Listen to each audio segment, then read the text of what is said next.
Yes, hello students.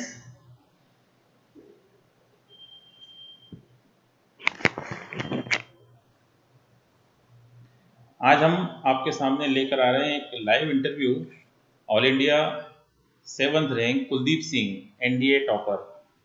NDA में all India 7th position है कुलदीप सिंह की। और यहाँ हम स्टार्ट करें उसके पहले मैं आप लोगों से जानना चाहूँगा कि मुझे एक बार बता दीजिए कि वॉइस एंड वीडियो क्लियर है क्या? वॉइस एंड वीडियो क्लियर है क्या? एक बार आप लोग मुझे बता दीजिए कि वॉइस एंड वीडियो क्लियर है। I hope everything is clear.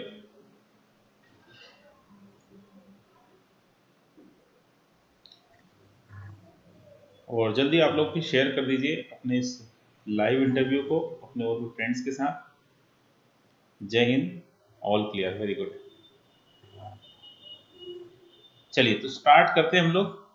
Welcome Kuldeep. Thank you sir. Congratulation बेटा। Thank you very much sir.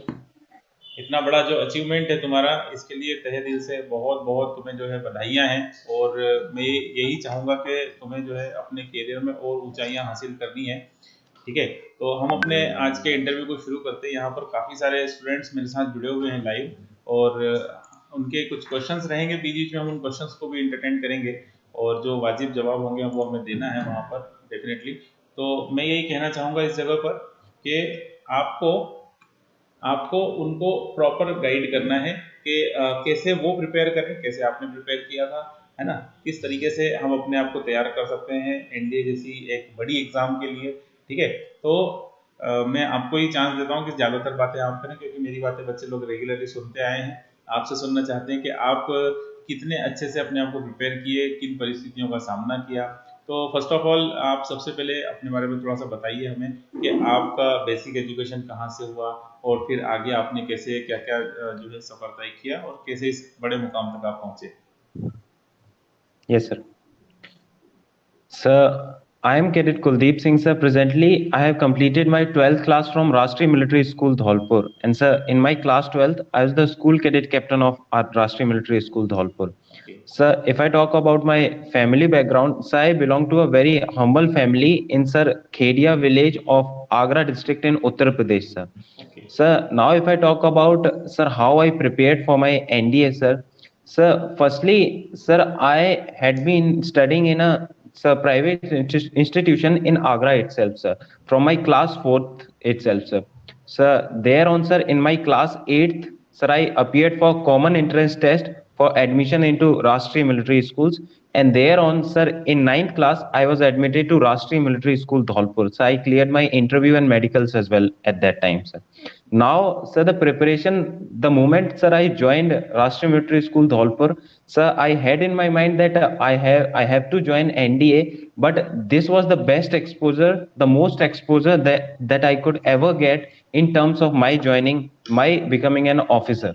So, sir, my preparation started in 9th class itself, sir. Not, sir, basically not about NDA, but sir, that team spirit, that exposure with my friends, sir, और जो environment जो sir मुझे मिला, वो almost it was all about NDA, sir. Sir, if I talk about my NDA written preparation, sir, ऐसे my complete serious written preparation, sir, I started in 11th class, sir. Great. Sir, the best inspiration for me was my overstudy, sir, Cadet Sparsh Kankane, who was All India rank 1, sir. So, sir, from class 12th itself, sir, he was there in class 12th and I was there in class 11th. So he had been the class topper and he had been scoring extremely well. So that was a good inspiration for me. And sir, he told me that these are the areas in your class 11th that you have to focus upon of your NDA. तो sir basically जो class 11th का syllabus comprise करता है उसमें mathematics बहुत important होती है sir NDA के लिए। क्लास 11th में सर मैंने मैथमेटिक्स आर डी शर्मा करीब 3-4 बार की थी, क्योंकि सर आई नोटिस दैट ये syllabus same I have to do it again for my NDA, so I should have command over that particular thing. फिर सर मैं दिसंबर तक अपनी मैथमेटिक्स, सर 11th क्लास में सर दिसंबर तक मैथमेटिक्स कंप्लीट कर चुका था।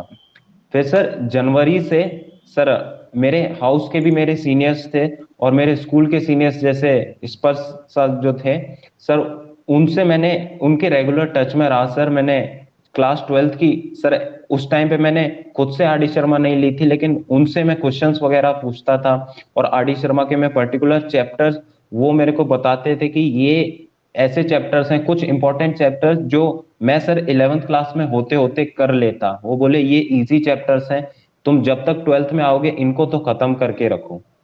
फिर सर 11th क्लास में सर आप भी आए सर। मैं उस टाइम सर मैंने 10th तक आर डी शर्मा की थी, लेकिन सर मतलब इतनी मोटिवेशन नहीं आती थी क्योंकि सेम मेरी क्लास के बंदे आर एस अग्रवाल एनसीईआरटी करके बहुत अच्छा स्कोर करते थे और मैं आर डी शर्मा भी करता था, तब भी सर मतलब वो रहता था कि मैं इतना टाइम स्पेंड कर रहा हूँ तो इसका सच में मेरे को बेनिफिट मिलेगा ना। फिर सर आप जब आए 11th क्लास में तो सर वो बहुत ज्यादा मोटिवेशन था कि आपने बताया कि आर डी शर्मा बहुत ज्यादा प्रैक्टिस के लिए इंपॉर्टेंट रहती है ये सब, तो सर वो बहुत मेरे को मोटिवेट किया कि हाँ मैं शुरू से जो करते आ रहा हूँ उसका कुछ मतलब है। फिर सर मैं सर 12th क्लास में जैसे सर मैंने बताया मैंने जनवरी से अपनी 12th क्लास की मैथमेटिक्स स्टार्ट कर दी थी।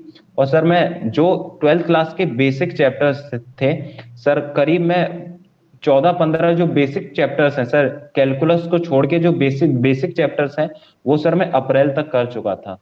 ग्रेट। फिर सर अप्रैल में सर आप हमारे स्कूल आए सर, तो वो भी बहुत बड़ी सर चीज थी क्योंकि उस टाइम तक सर आपने जो मतलब स्टार्ट किया सर, वो पहले जो बेसिक चैप्टर्स थे उन्हीं से स्टार्ट किया कि उनके ऊपर कमांड बना लेते तो कॉन्फिडेंस आ जाता सर मेरी क्लास वालों को भी सर। और मैंने सर वो कर रखे थे तो मैं सर और उन चीजों पे कॉन्फिडेंस लेते आ रहा था। फिर सर अप्रैल तक मैंने कुछ नया नहीं किया, आपने जो पढ़ाया मैं वो चैप्टर्स भले ही कर रखा था लेकिन मैं उन्हीं चैप्टर्स पे प्रैक्टिस मैंने और ज्यादा बढ़ा दी, जिससे उन चैप्टर्स में सर मेरे को बहुत ज्यादा कॉन्फिडेंस हो गया था।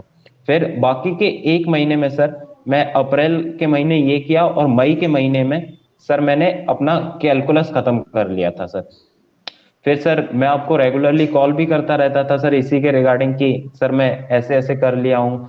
और सर मैं मई जून के महीने तक सर मैं 3-4 बार अपनी 12th क्लास की आर डी शर्मा खत्म कर चुका था। फिर सर अगेन मैं मतलब मेनली सर ये मेरा मैथ्स का फोकस था sir. Sir if I talk about sir GAT part, sir GAT part ऐसी चीज है कि गेट में पर्टिकुलर सब्जेक्ट्स रहते हैं जैसे English sir 50 questions, science 50 questions and 50 question sir वो जनरल स्टडीज के होते हैं। तो हर चीज को लेके सर एक अलग स्ट्रेटेजी होती है। सर इंग्लिश और साइंस सर मैंने जैसे ही अपनी 11th क्लास खत्म कर ली थी मैं इंग्लिश और साइंस पे मेरा तुरंत फोकस हो गया था सर। मैंने जनरल स्टडीज पे उस टाइम पे इतना फोकस नहीं करना चालू किया था, लेकिन जैसे ही 11th खत्म की थी सर मैंने इंग्लिश और साइंस सर जो मैंने पहले पढ़ा था उस पूरे को रिवाइज कर लिया था और सर एनडीए बेसिस पे इंग्लिश और साइंस बहुत अच्छे से करना चालू कर दिया था। फिर सर जनरल स्टडीज के लिए मेरी अप्रोच ये थी क्योंकि उसमें ज्यादातर चीजें याद करने वाली थी, तो मैं सर उनको अगर अप्रैल में याद करता तो शायद नवंबर में आते आते मैं उनको सर शायद भूल जाता। तो इसीलिए सर उस टाइम पे मैंने अगस्त और सितंबर से अपना जनरल स्टडीज पे फोकस शिफ्ट करना चालू किया क्योंकि उस टाइम तक सर मैं मैथ साइंस और इंग्लिश पे बहुत अच्छी कमांड बना चुका था। फिर उन तीनों को रिवाइज करते करते मैंने सर जनरल स्टडीज पे मेन फोकस कर किया। फिर सर 17 नवंबर से करीब एक महीने पहले तक मेरा सब कुछ खत्म हो गया था। उस एक महीने में सर मैंने वो सारी चीजें जितने मैंने पढ़ी थी सर, वो चीज सर बहुत ज्यादा हेल्प की जो मैं डेली फॉर्मूले लिखता था सर। उससे उससे अलग सर मैं डेली फॉर्मूले लिखता था। और सर मैंने जितना भी मैं सर जनवरी से लेके मैंने जितना मैथ्स पढ़ा था उन सारे के एक बेसिक कॉन्सेप्ट्स और फॉर्मूले की एक अलग से कॉपी बना रखी थी सर। तो मैं डेली फॉर्मूले लिखता था और उस कॉपी को डेली सर मैं रिवाइज करता था। तो सर मेरे को हर बार आर डी शर्मा के क्वेश्चन से रिवीजन नहीं करना पड़ता था, एक मैं कॉपी अपनी से रिवाइज करता था और सर डेली फॉर्मूले लिखता था। उससे ऐसा लगता था कि हाँ मेरी पूरी जितना मैंने मैथ्स पढ़ा है आज तक का वो रिवाइज हो गया है मेरा। उसके बाद सर 17 नवंबर को ऐसे ही सर मैंने एनडीए अपीयर हुआ। तो सर मैथमेटिक्स में तो पहला पेपर हुआ तो मैथमेटिक्स में सर मैं मतलब इतना काउंट नहीं कर पाया था, मैं जो क्वेश्चन कर रहा था उस पर टिक लगाते जा रहा था और फिर सर लास्ट जब मेरे से ओएमआर शीट ले ली थी, लास्ट में मैंने ये चेक किए कि कितने मैंने टिक नहीं लगाए हैं, और मैंने सिर्फ 14 क्वेश्चन टिक नहीं लगाए थे, तो सर मैं 106 मैथ में अटेम्प्ट कर चुका था सर। ग्रेट, बहुत बढ़िया। उसके बाद सर वो गेट के लिए सर मतलब मैट का पेपर पहले था, और गेट के लिए वो बहुत बड़ी मोटिवेशन थी कि एक मतलब अंदर से सर मोटिवेशन थी कि 106 क्वेश्चंस मैंने किए हैं। तो उसके बाद सर गेट भी मेरा बहुत अच्छा गया, और गेट में भी सर मैंने करीब 110 क्वेश्चंस अटेम्प्ट किए थे। बहुत बढ़िया, बहुत अच्छी बात है। फिर सर उसी मोमेंट से सर ऐसा था कि इस बार सर एनडीए एग्जाम थोड़ा सा लेट था नॉर्मल से। तो सर 20 नवंबर को मैं स्कूल पहुंच के, मैं 12 दिसंबर तक मेरे को पता था सर कि बाद में सीबीएसई के लिए टाइम नहीं मिलेगा, इसलिए सर 12 दिसंबर तक सीबीएसई की मैंने प्रिपरेशन की। उस टाइम पे सर फिर एनडीए रिजल्ट आ गया, और फिर मैं सर एसएसबी में अपने लग गया, और सर एसएसबी में फिर सर 31 जनवरी को मैं रिकमेंड हो गया था, और सर 1 फरवरी को मेरा सीपीएसएस वगैरह सब क्लियर होके मैं 3-4 फरवरी को स्कूल पहुंच गया था, और फिर से सर मैंने सीबीएसई में लग के sir I scored 89%। 89%, great, very good, बहुत बढ़िया, बहुत बढ़िया। बहुत लंबी जर्नी आपने यहाँ तक की है, और इसमें बीच बीच में काफ़ी सारी जगहों पर आपने अपने आप को सुधार किया होगा डेफिनेटली। तो मैं ये जानना यस चाहूँगा, सर। जैसे आपने बताया कि आप गांव के एक बैकग्राउंड से हैं, गांव से आप बिलोंग करते हैं, तो कई सारे हमारे बच्चे ऑल ओवर इंडिया में ऐसी जगहों से बिलोंग करते हैं जो बहुत ही इंटीरियर होता है, वहाँ पर उनके पास फैसिलिटीज़ नहीं होती, जैसे जस्ट लाइक अभी तो ऑनलाइन एजुकेशन भी आने लगा है ना, तो उनके लिए भी वो एक प्लस पॉइंट हो गया है ना, डेफिनेटली। लेकिन कई सारे बच्चे ये सोचते हैं कि हमारी हिंदी थोड़ी ठीक है, इंग्लिश उतनी अच्छी नहीं है, तो वो भी एक सेगमेंट होता है। उसके अलावा उनको ये लगता है कि हम कैसे प्रिपेयर करें।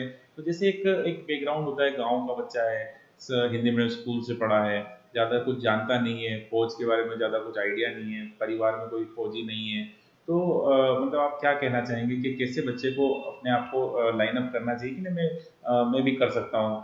आपके परिवार से कोई है क्या फौज में, पहले आपके पहले कोई फौज में रह चुके हैं क्या? सर मेरी इनिशियल मोटिवेशन जो थी वो तो सर मुझे अपने परिवार से ही मिली थी सर। ओके। सर मैं sir my sir mother lives in sir Khediya village of Agra sir, but sir since I was 2 sir I have been living there with my maternal grandfather sir. Okay. Sir since I was 2 years old sir for my education only sir. उस जगह पे वो sir थोड़ी सी backward village है, इसलिए sir education इतनी अच्छी facilities उधर नहीं थी। लेकिन इधर sir all were educated sir, my maternal uncle and my maternal grandfather sir they were educated, that's why sir I have been living there.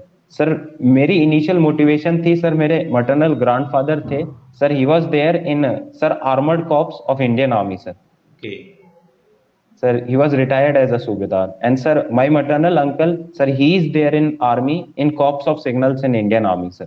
Great, great, बहुत अच्छी बात है। तो गांव के जो बच्चे हैं जो देख रहे हैं आपको आज, वो ये जानना चाह रहे हैं आपसे कि भाई हम किस तरह से तैयारी करें, हमें क्या क्या करना चाहिए, किन बेसिक फैक्टर्स पे ध्यान रखना चाहिए, कैसे अपने आप को आगे लाएं, थोड़ा बताइए उसके बारे में। जी सर। सर मैं जैसे बताता हूं कि कोई भी बोर्ड होता है सर, 11th और 12th का जो सिलेबस होता है वो मेन कंप्राइज करता है एनडीए को सर। सर 11th और बोर्ड कोई भी 11th और 12th क्लास का कोई भी बोर्ड हो sir, UP board MP board sir, वो बेसिक स्ट्रक्चर होता है सर, हर सिलेबस का सेम ही रहता है 11th 12th का। तो सर कोई भी, चाहे वो विलेज में हो चाहे किसी भी एरिया में हो सर, वो 11th और 12th के मैथमेटिक्स पे अपना पर्टिकुलर फोकस रखता है। तो सर इजीली 11th और 12th, सिर्फ 11th और 12th के मैथमेटिक्स से इजीली वो 70-80 क्वेश्चंस बना सकता है सर। वो ग्रेट। सर, यस सर, वो स्ट्रेटजी मेकिंग वो अलग आ जाती है। लेकिन सर 11th और 12th, सिर्फ 11th और 12th के ऊपर अगर किसी की कमांड है, वो 70 से 80 क्वेश्चंस आराम से बना सकता है। बाकी चीजें रही सर इंग्लिश, जनरल साइंस और सर जनरल स्टडीज, उसके लिए सर मेन कंप्राइज करता है वो है इंग्लिश और साइंस की एग्जाम को क्लियर करने के लिए।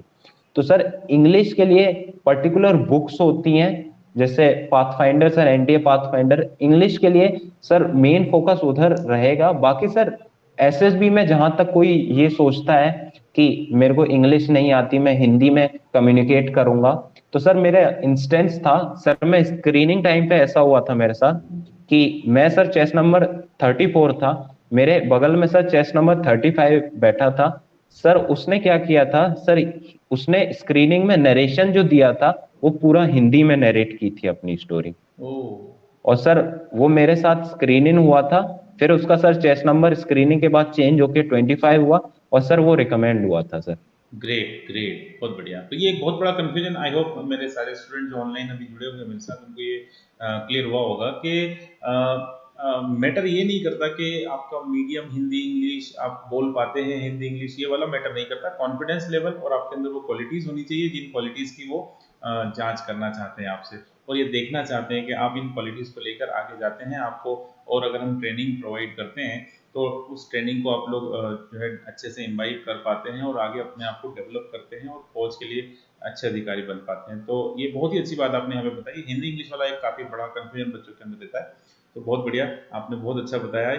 अब आप मुझे थोड़ा सा ये बताएं कि जैसे आपने बताया कि भी आप 8th से इंट्रेंस एग्जाम देने के बाद वहाँ पर सिलेक्ट होके गए थे, तो आपको क्या महसूस हुआ कि एक सिविलियन जो स्टूडेंट होता है वो और एक जो कहना चाहिए कि मिलिट्री स्कूल सैनिक स्कूल से जो बच्चे होते हैं उनमें बेसिक क्या एक डिफरेंस आपने अनुभव किया, क्योंकि आप मिलिट्री स्कूल में भी पढ़े हैं, आप सिविल स्कूल में भी पढ़े हैं, तो आपको क्या एहसास हुआ कि क्या चीज़ होती है जो थोड़ी डिफर हो जाती है या डेवलप हो जाती है एक तरह से कहें हम, जो सिविलियन को भी डेवलप कर लेना चाहिए अगर वो फौज में जाना चाहता है तो, चाहे वो मिलिट्री स्कूल सैनिक स्कूल में ना जा पाए लेकिन फिर भी वो अपने हैंड पर, लाइक आप कह रहे थे कि आप गेम्स में भी पार्टिसिपेट करते थे काफ़ी अच्छे से, और अदर एक्टिविटीज़ भी होती थी वहाँ पर भी आप पार्टिसिपेट करते थे, तो बच्चा एक जो जिसको इतना एक्सपोजर नहीं है वो कैसे इन चीज़ों को डेवलप करे, उसको क्या बेसिक पॉइंट्स को ध्यान रखना चाहिए? सर ऐसी कोई चीज नहीं है कि मिलिट्री स्कूल सैनिक स्कूल से सिलेक्शन ज्यादा रहते हैं या फिर उन बच्चों की डिमांड ज्यादा है। सर चीज ये है कि जैसे ही मैं सर 8th क्लास में मिलिट्री स्कूल ज्वाइन किया, तो एक चीज थी सर, वो मैंने वहां के सभी बच्चों में देखी, और लेटर ऑन सर वो मेरी भी पर्सनैलिटी में इंग्रेंड हो गई थी कि सर अगर कोई भी सिविलियन होता है उसके दिमाग में ये चीज रहती है कि हाँ मुझे फौज में जाना है, नहीं जाना तो और भी चीजें हैं। लेकिन सर जब हम जाते हैं सर मिलिट्री स्कूल में, तो सर वो चीज एसएसबी में भी दिख जाती है कि हाँ मुझे फौज में जाना है, नहीं जाना फिर भी जाना ही है। ग्रेट ग्रेट ग्रेट, बहुत अच्छी बात है। कुछ बच्चे यहाँ पे लाइव कुछ क्वेश्चंस भी पूछते जाते हैं, साइड बाय साइड हम उन क्वेश्चंस के भी जवाब देते रहे तो बच्चों को भी लगेगा कि हाँ हम भी जो हमारे क्वेश्चंस के भी जवाब दिए जा रहे हैं। लाइक एक क्वेश्चन आ रहा है यहाँ पर बार बार, बुक पूछ रहे हैं बच्चे साइंस के लिए, कोई आप रिकमेंड करना चाहते हैं कि एनसीईआरटी हो गया या फिर जो भी वट एवर आपको जो लगता है, आपने पढ़ाई की है आपको अच्छे से पता है। सर साइंस के लिए सर स्टेज वाइज बुक्स होती हैं। जैसे अगर मैं प्रिपरेशन स्टार्ट करता हूं सर, कम से कम मैंने 1 साल पहले जैसे एनडीए की प्रिपरेशन स्टार्ट कर दी है, तो जैसे सर मैंने जनवरी में प्रिपरेशन स्टार्ट की, तो उस टाइम पे सर मैं प्योरली साइंस बुक्स पे डिपेंडेंट नहीं था। मैं सर उस चीज को रिवाइज कर रहा था। जैसे मैंने 9th 10th में अपनी साइंस पढ़ी है, 9th 10th 11th में साइंस पढ़ी थी, तो सर मैं जनवरी में मेरी स्ट्रेटेजी ये थी कि जो मेरे पास है पहले मैं उसको और स्ट्रांग बना लेता हूँ। तो जैसे मैंने 9th 10th 11th में जो साइंस पढ़ी थी उसका मैंने 1 2 महीने तक रिवीजन किया। फिर सर लास्ट के 3 4 महीने जब मेरे पास बचे, उस टाइम पे सर मैंने एनडीए पाथफाइंडर से साइंस वगैरह पढ़ना चालू किया, और मुझे सर वो फील हुआ कि जो मैं पढ़ रखा हूँ ये बस उसी का एक इलेबोरेटेड रूप है। ग्रेट। तो कंक्लूड करते हुए अगर हम इस पॉइंट को देखें, बुक्स को लेकर जो एक बड़ा कंफ्यूजन होता है, तो उसको लेकर अगर हम कंक्लूड करना चाहें तो यहाँ ये बात निकल के आती है कि सबसे पहले हम लोग अपना जो बेसिक बुक होता है, एनसीईआरटी कह सकते हैं आप उसको, या एनसीईआरटी सिलेबस को फोकस करते हुए जो रेफरेंस बुक बनाई जाती है, अलग अलग एरिया वाइज अलग अलग चलती है बुक्स जनरली, तो उन बेसिक बुक से बच्चे को अपने बेसिक कॉन्सेप्ट्स को क्लियर कर लेना चाहिए, प्रॉपर फॉर्मेट में नोट्स तैयार कर लेना चाहिए जिसको कि वो रेगुलर बेसिस पे, आप बार बार यहाँ पर एक पॉइंट कह रहे हैं जो मैं नोटिस कर पा रहा हूँ, मैं अपने जो स्टूडेंट जुड़े हैं उनको भी कहना चाहता हूँ कि revision is the most important factor. जो पॉइंट्स कलेक्ट किए हैं, फर्स्ट थिंग इज दैट कि पहले आपको क्या करना होगा कि पहले आपको कंटेंट को डेवलप करना होगा डिफरेंट बुक्स में से, और फिर देन उसको टाइम टू टाइम रिवाइज करते रहना होगा, उसमें बहुत ही अच्छा रहेगा आप लोगों के लिए।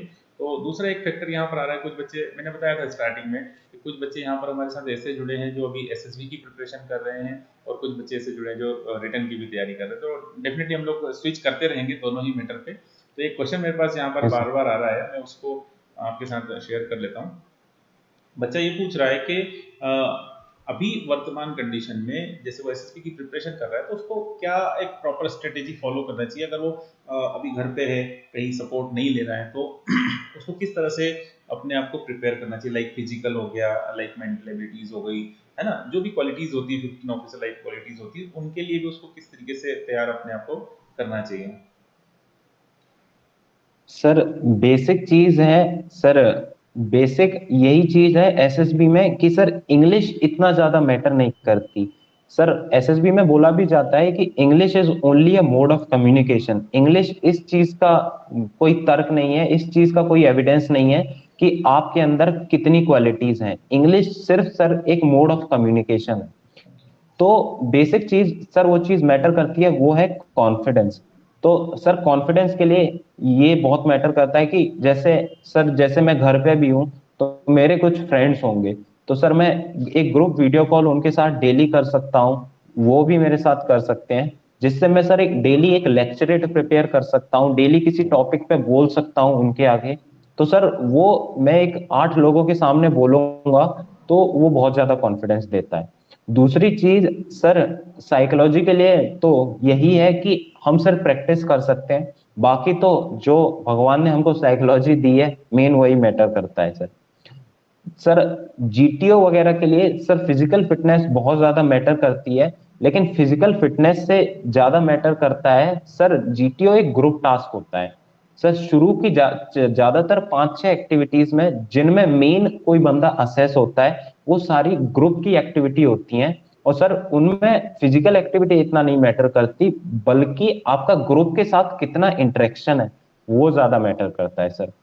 फिजिकल एक्टिविटी की सारी एक्टिविटी सर इंडिविजुअल टास्क वगैरह ये बहुत बाद की एक्टिविटीज होती हैं, उससे पहले ही किसी बंदे का सिलेक्शन हो चुका होता है।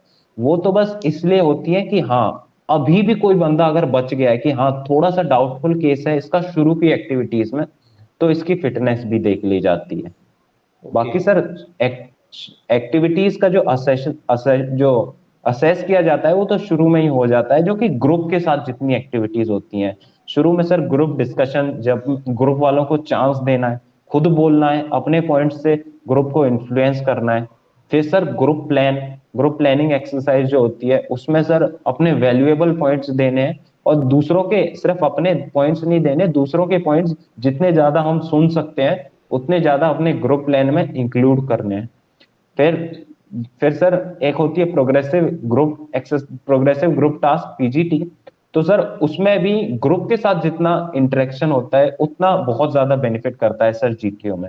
और इंटरव्यू के लिए तो सर यही सजेशन है कि उसमें बस झूठ नहीं बोलना है, जो कुछ किया है भले ही मतलब अगर परसेंटेज किसी की कम होती है तो रीजंस नहीं देने हैं कि हाँ मैंने मस्ती की है तो मस्ती की है, क्योंकि अगर हम झूठे रीजंस देते हैं तो इंटरव्यूअर वो भी सर उसको भी एक्सपीरियंस होता है, जो भी इंटरव्यूअर सर होते हैं तो वो पकड़ लेंगे, आगे कहीं भी वो पकड़ लेंगे। तो बस झूठ नहीं बोलना है, जो अपनी ट्रू पर्सनैलिटी है उसी को एग्जिबिट करना है सर उसमें। ग्रेट, बहुत ही अच्छी इन्फॉर्मेशन यहाँ पे हम लोगों को मिली है आपके माध्यम से कि हमें झूठ नहीं बोलना है। ये बहुत ज़्यादा इंपॉर्टेंट पॉइंट है, क्योंकि उनके पास डिफरेंट पॉइंट्स होते हैं जिनमें वो दोबारा से आपको फंसाते हैं और दोबारा से आपसे सेम क्वेश्चन आता है, और हो सकता है कि आप उस वक्त क्वेश्चन का जवाब चेंज कर लें, तो वो वहाँ पर आपको इस तरीके से ट्रेस कर सकते हैं। तो बहुत ही अच्छी बात यहाँ पर निकल के आई। कुछ बच्चे पूछ रहे हैं कि आप कितने घंटे पढ़ाई करते थे? सर मैं सर बताऊं सर, मेरे ऊपर कुछ रेस्पॉन्सिबिलिटी भी थी, तो सर टाइम पीरियड मतलब एक ईयर के डिफरेंट टाइम्स में डिफरेंट पढ़ाई की है सर मैंने। सर शुरू में जब मैंने पढ़ाई स्टार्ट की थी सर जनवरी में, बेसिकली सर एनडीए के लिए, उस टाइम पे सर मैं काफी पढ़ता था, लेकिन सर 11th का भी फोकस था क्योंकि 11th में भी अच्छा स्कोर करना था, तो साइंस सब्जेक्ट्स भी मैं पढ़ता था। तो उस टाइम पे सर एनडीए को मैं 4-5 घंटे देता था सर एक दिन में। फिर ग्रेट। फिर सर 12th क्लास में सर जैसे ही मैं एंटर किया तो सर रेस्पॉन्सिबिलिटी का थोड़ा सा दबाव आ जाता है सर, तो 4-5 घंटे रेस्पॉन्सिबिलिटी पे जाते थे, बच्चों को सिखाने में, ऑर्डर से इम्प्लीमेंट करने में, और स्कूल में सर। उसके बाद सर करीब 6-7 घंटे मैं सर उस टाइम में रेगुलरली अपने पढ़ाई को दिया करता था। लास्ट टाइम पे जब जब सितंबर वगैरह आया तो सितंबर में सर मैंने बहुत इंक्रीज कर दी थी पढ़ाई सर, रेस्पॉन्सिबिलिटी थी, फिर भी सर मतलब वो एक महीने सर मेरे दिमाग में था कि हाँ जितना मैं मेहनत अभी कर लेता हूँ that is gonna pay back. तो सर मैं उस एक पूरे महीने सर एक दिन में 4 ही घंटे सोता था सर उस टाइम पे। ओह अच्छा अच्छा। तो कैसे मैनेज हो जाता था, नींद आती होगी बार बार फिर? सर होता था कि स्कूल में सीबीएसई की साइंस की क्लास लगती थी सर, तो ऐसा होता था सर कि उस टाइम पे मेरे को अपनी प्रायोरिटीज पता थी कि इस टाइम पे मुझे एनडीए करना है। तो उस टाइम पे मैं अपने टीचर से सर बोलता था कि सर मैंने ये सारी सब्जेक्ट जो हैं जैसे मैथ की क्लासेस, तो मैं सर को बता देता कि सर ये सारी चीजें जो है ये मैं 2-3 बार पहले ही कर चुका हूँ, तो सर मैं क्लास में थोड़ा रेस्ट कर लेता था सर। Okay okay. मतलब आप कहीं ना कहीं मेकअप कर लेते थे चीज़ों को कि अगर आपको दिन में हाँ आज सर। हार्ड वर्क करना है, काफ़ी टाइम पढ़ाई करनी है, तो अगर उसका लोड ज़्यादा हो रहा है, नींद हमारी पूरी कंटिन्यूएशन में नहीं मिल पा रही, तो पार्ट पार्ट में आप उसको कंप्लीट करते थे। लेकिन आपका ये था कि जो आप टास्क रखते थे उसको पूरा कर लिया करते थे। Yes sir. ग्रेट। एक क्वेश्चन और आ रहा है, बच्चे बार बार पूछ रहे हैं यहाँ पर, जैसे आपने भी आर डी शर्मा का नाम लिया है ना, कुमार राज से भी बात हुई थी। आर डी शर्मा में भी हमेशा आपको पता ही, कहता ही रहता हूँ कि आप आर डी शर्मा बुक से बेसिक्स अपने क्लियर करें।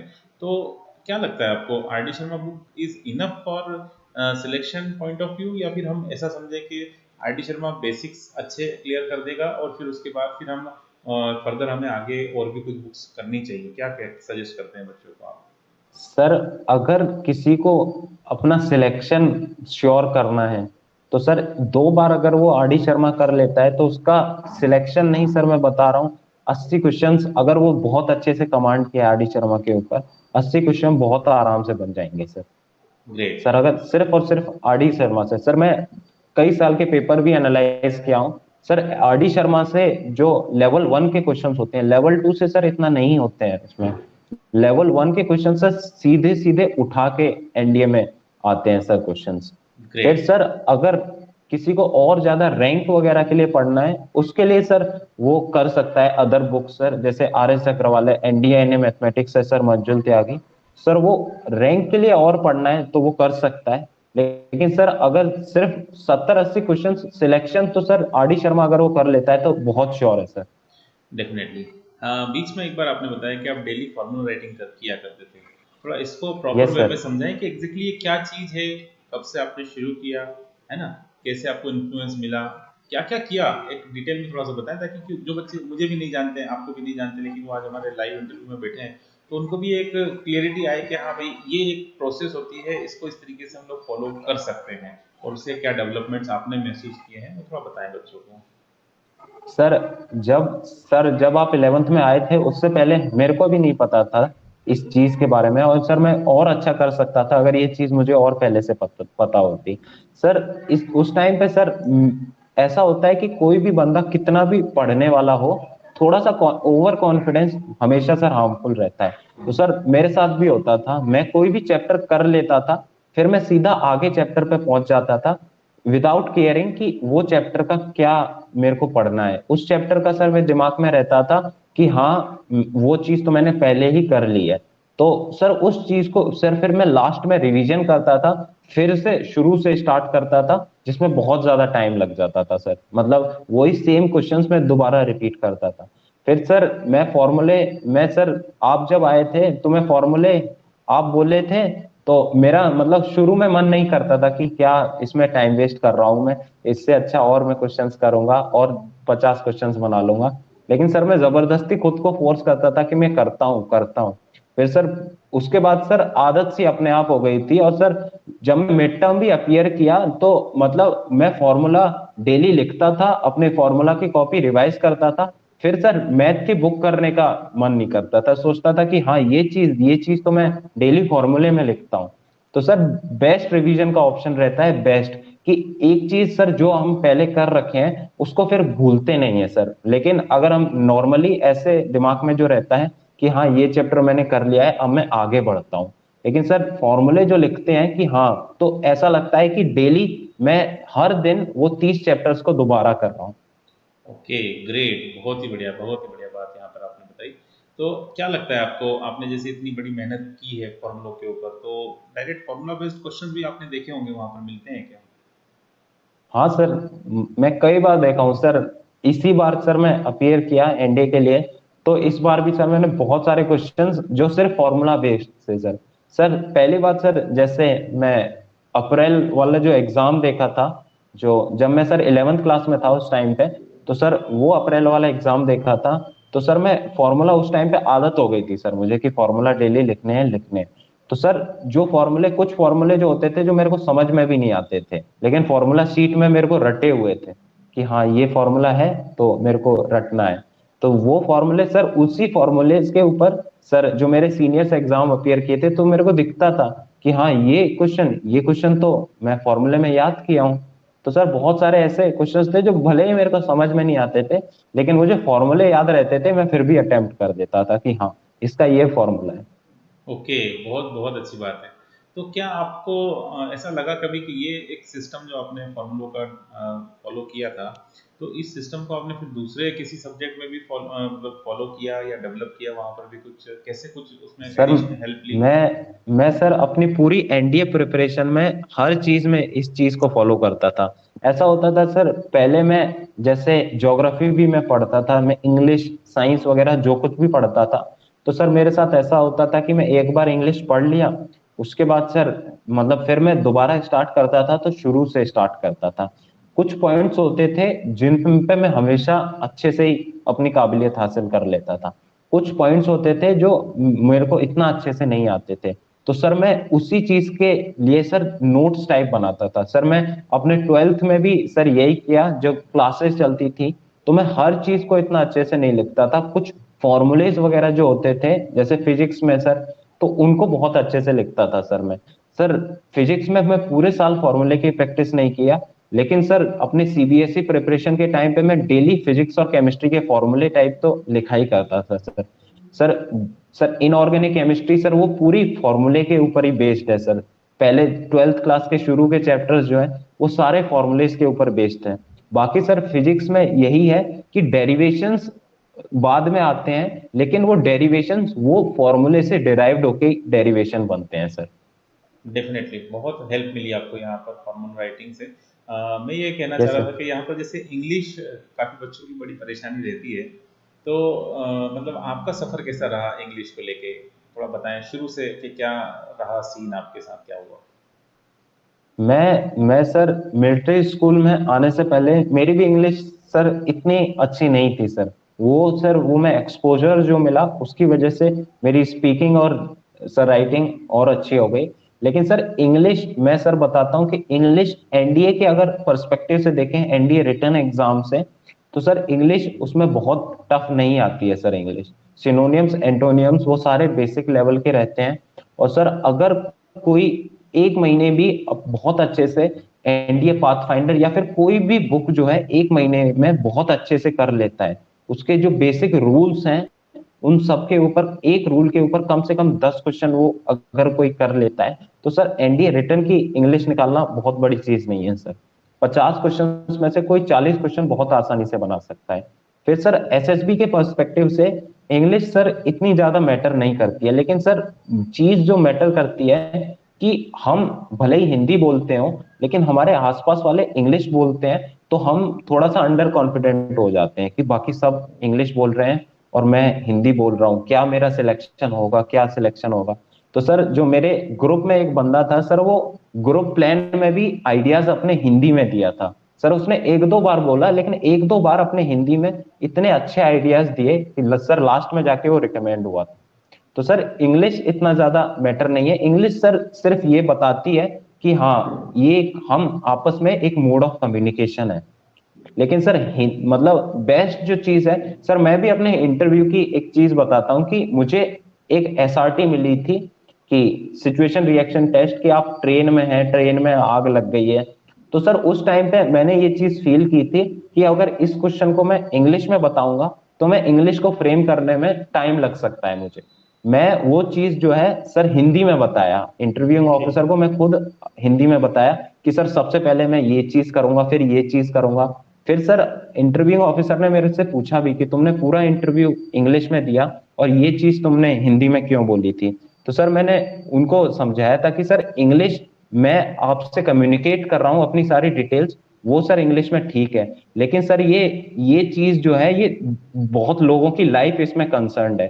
तो सर मैं इंग्लिश में अगर फ्रेम करते रह जाऊंगा कि सर पहले ये चीज करूंगा फिर ये, first this thing then this thing, rather sir मैं अपने आइडियाज जो है जितने जल्दी मेरे दिमाग में आ रहे हैं मैं आपको सीधे सीधे बता दिया सर। ग्रेट।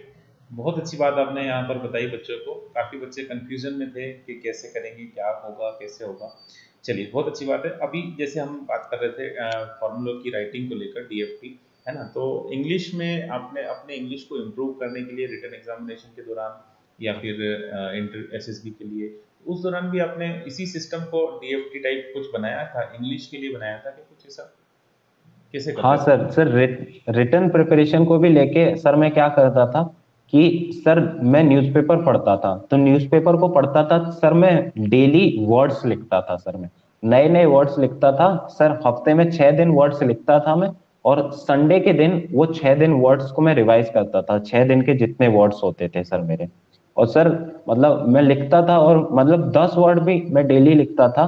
तो संडे के दिन मेरे पास सिर्फ 70 वर्ड्स होते थे, उन 70 वर्ड्स को मैं सर पूरे दिन में सिर्फ 70 वर्ड्स को रिवाइज करता था, एक भी एक्स्ट्रा वर्ड नहीं लिखता था सर। सर ये मेरे रिटर्न के लिए सर सिर्फ सिनोनियम्स एंटोनियम्स के लिए था। फिर सर जब भी मैं इंग्लिश पढ़ता था किसी बुक से, तो जरूरी नहीं था वो बुक मेरे पास पूरे साल रहने वाली है, तो जो भी मुझे सर इंपॉर्टेंट पॉइंट लिखता दिखता था सर मैं उसका नोट बना लेता था। और सर मैं मतलब जैसे वर्ड्स वगैरह ऐसा करता था कि जो मैं कॉपी रखता था सर अपने पास वर्ड्स की, मैं सर उसकी फोटो कॉपी निकलवाता था सर, एक तरफ हाथ रख के फोटो कॉपी निकलवा लेता था कि सिर्फ वर्ड्स जो मेरे को उनके मीनिंग लिखने होते थे वो सर मैं फोटोकॉपी वाले शीट पे उनके मीनिंग लिखा करता था सर फिर। Very good, very good. ये बहुत ही अच्छा आइडिया है। आई होप आपने फॉलो कर लिया जो उस वक्त हम लोग चर्चा करते थे क्लास के दौरान। ये बहुत अच्छी बात है। मेरे साथ जो लाइव बच्चे जुड़े हुए हैं, देखिए बातें यही होती हैं कि क्लास के दौरान हम बहुत सारी चीज़ें बच्चों को बताते हैं, लेकिन स्टूडेंट्स जो सिलेक्ट होते हैं, जो अच्छी अच्छी पोजीशन हासिल करते हैं, उन आइडियाज़ को ग्रास्प करके उनके ऊपर जो है कमांड करते हैं और उनको फॉलो कर लेते हैं। तो मैं आप सबको कुलदीप के माध्यम से ये कहना चाहता हूँ कि DFT it means daily formula test, daily formula writing. तो ये not only for mathematics, it is also for chemistry, physics and English, है ना। और मैं ज्योग्राफी के लिए भी यही कहूँगा, काफ़ी सारे पॉइंट्स होते हैं वहाँ पर जिनको हमें रिवाइज करना होता है। Revision is the basic thing, right. तो कुलदीप, अब हम थोड़ा सा यहाँ से आगे बढ़ते हैं और अब हम जानना चाहेंगे कि जब आपका रिजल्ट आया, रिटन एग्जामिनेशन का रिजल्ट आया, तो वो टाइम पे आपकी यस क्या फीलिंग्स थी और what is your next step? उस वक्त का कुछ याद अगर आपको आ रहा हो तो थोड़ा बताएं। सर, ऐसा हुआ था कि सर मैं उस टाइम पे अपने प्रेप रूम में सर सीबीएसई की पढ़ाई ही कर रहा था। तो सर एओ सर जो प्रेप टाइम पे जो टीचर रहते हैं एओ सर, उनको कॉल किए थे और फिर सर एओ सर मेरे से बात किए थे कि कुलदीप रिटर्न रिजल्ट आ गया है, चेक करके बताओ मेरे को। तो सर सबसे पहले पूरे स्कूल में मैंने अपना ही रिजल्ट चेक किया था, फिर सारे हाउसेज में सर इंफॉर्मेशन पहुंचाई थी। तो सर सबसे पहले मैं चेक करने से पहले ही ये चीज लग रहा था मेरे को कि हाँ हो तो जाएगा, लेकिन सर वो चेक करने से पहले थोड़ा सा नर्वसनेस तो होती है सर। तो सर मैं चेक किया और मेरा रिटर्न क्लियर हो गया था सर। फिर मैंने हर हाउस में सर ये इन्फॉर्मेशन पहुंचा दी। फिर सर उस टाइम पे इतना मैं मतलब खुश नहीं था क्योंकि काफी सारे मेरे स्कूल के बच्चे थे, तो सर जिनसे एक्सपेक्टेशन थी कुछ वो नहीं कर पाए थे, बाकी सर रिजल्ट अच्छा ही रहा था। तो कुछ और भी बंदे कर सकते थे, तो वो सर मार्जिन पे रह गए थे। तो सर इतना ज्यादा मेरे को अपने को लेके तो खुशी थी, बाकी सर जो क्लास वाले थे उनसे थोड़ा सा मतलब दुख हुआ। फिर सर एक एक दो दिन में उन्होंने भी मेरे को बहुत ज्यादा कॉन्फिडेंस दिया कि हाँ स्कूल को अगर प्राउड करना है तो मुझे अच्छा करना पड़ेगा एसएसबी में और एक अच्छी रैंक भी लानी होगी, क्योंकि सर एक लेगेसी जो बनाई थी कैडेट्स फर्स्ट कनकनेस ने, तो उसको भी सर मेंटेन करना था स्कूल में सर। तो सर उसके बाद सर करीब 15 दिसंबर को सर मैं दिल्ली चला गया था और सर 15 दिन का मैंने एक गाइडेंस प्रोग्राम अटेंड किया था एसएसबी के लिए, जिसमें सर और फाइनल डिटेल्स में मेरे को बताया गया था कि ये बाकी एसएसबी होता है। बाकी सर एसएसबी की प्रिपरेशन जहां तक इंटरव्यू के क्वेश्चंस हैं, जहां तक सर बेसिक नॉलेज वाली बुक्स होती हैं, वो सर मैंने बहुत पहले से पढ़ना चालू कर दिया था, क्योंकि कहीं ना कहीं सर मुझे लग रहा था, शुरू से ही मुझे लगता था कि हाँ रिटर्न मैं आराम से क्लियर कर लूंगा। बाकी सर नॉलेज के लिए, एसएसबी के लिए मैं back of the mind return के साथ साथ अपनी नॉलेज वाली बुक्स जो है, जैसे प्रतियोगिता दर्पण सर करंट अफेयर्स के लिए बेस्ट, तो सर मैं उससे उनसे भी अपनी प्रिपरेशन चालू रख रहा था। बाकी सर मैं उसी टाइम पे अपनी एक कॉपी बना के रखता था, जिसमें सर मैं अपने क्वेश्चंस लिखता था। मैं सर बहुत पहले से क्वेश्चंस लिखता था कि हाँ, अगर मैं इंटरव्यूअर ऑफिसर रहा तो मैं इस बंदे से क्या पूछूंगा, मैं कुलदीप सिंह से क्या पूछूंगा।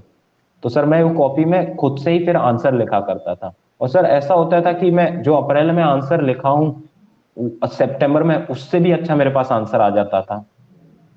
Great. Day by day improvement होता है, हमारा कॉन्फिडेंस भी बढ़ता यस है, सर। हमारे पास डेटाबेस भी बढ़ जाता है।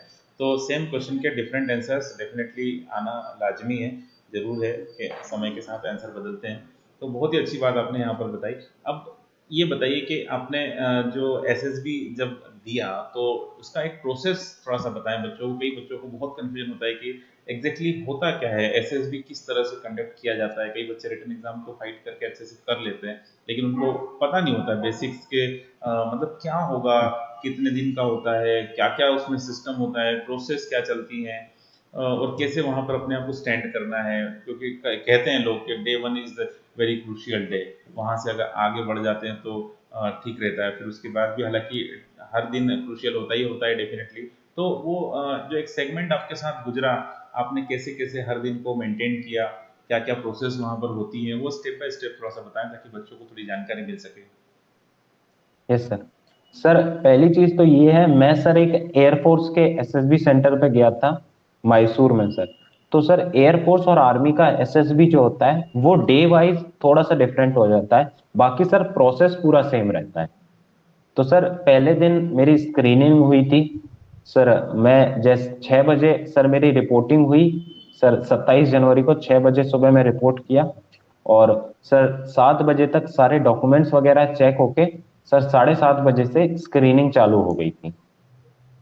तो सर 8 बजे के आसपास मतलब हम ग्रुप डिस्कशन के लिए चले गए थे। और सर करीब 9 बजे तक हम सबको बैठा दिया गया था, जो जो हमारी रेस्टिंग प्लेस थी वहां पे बैठा दिया गया था। और सर पूरी स्क्रीनिंग का जो कुछ होता है sir, OIR test, sir officers intelligence rating test होता है, जिसमें बेसिक रीजनिंग के सर पहले 50 क्वेश्चंस वर्बल रीजनिंग के होते हैं, और फिर next 50 questions non verbal reasoning के क्वेश्चंस होते हैं सर उसमें। फिर ओआईआर टेस्ट के बाद सर होता है PPDT, picture perception and description test. तो सर उसमें होता है कि एक पिक्चर दिखाई जाती है और उस पे मतलब जो फर्स्ट इंस्टेंट दिमाग में आता है, जो फर्स्ट थॉट आता है, उस थॉट के ऊपर एक स्टोरी बनानी हमको, फ्रेम करनी होती है। तो सर पीपीडीटी में ऐसा होता है। फिर सर पीपीडीटी में स्टोरी बनाने के बाद एक डिस्कशन होता है, जो भी हमें ग्रुप अलॉट होता है उसके साथ हम पहले 1 मिनट में सारे अपनी सर 1-1 मिनट सबको मिलता है, जिसमें सब अपनी पिक्चर्स की अपनी स्टोरी को नरेट करते हैं। उसके बाद सर एक ग्रुप डिस्कशन होता है, जिसमें हम जिसकी स्टोरी सबसे अच्छी है उसके आइडियाज को लेके, उस थीम को लेके अपनी कॉमन ग्रुप स्टोरी के साथ सामने आते हैं। और ये यहाँ पे सर स्क्रीनिंग खत्म हो जाती है। फिर सर 9 साढ़े 9 बजे स्क्रीनिंग खत्म होने के बाद 11 बजे हमें लंच के लिए भेज दिया जाता है सर। ओके। तो सर एयरफोर्स में मतलब लंच जल्दी हो जाता है, आर्मी में 2 बजे के आसपास सर वो लंच के लिए भेजते हैं, क्योंकि उनकी रिपोर्टिंग थोड़ी लेट होती है सर। तो सर 11-12 बजे लंच खत्म होने के बाद सर 1 बजे फिर से रेस्टिंग प्लेस में होते हैं, और थोड़ी देर बाद सबका फॉल इन करके हमें स्क्रीनिंग का रिजल्ट बता दिया जाता है। ओके। तो सर स्क्रीनिंग के बाद फिर सर एयरफोर्स वालों के सर स्ट्रक्चर में बस ये डिफरेंस होता है कि एयरफोर्स में सर साइकोलॉजी टेस्ट उसी दिन शाम को होता है, और आर्मी में साइकोलॉजी टेस्ट अगले दिन सुबह होता है सर। ओके। साइकोलॉजी टेस्ट किस बस रिटन एग्जामिनेशन होता है या फिर मतलब किससे होता है, इंटरव्यू टाइप होता है, क्या होता है साइकोलॉजी टेस्ट किससे होता है? साइकोलॉजी टेस्ट में सर 4 अलग अलग टेस्ट होते हैं सर। पहला होता है टेट, थेमेटिक एपर्सेप्शन टेस्ट।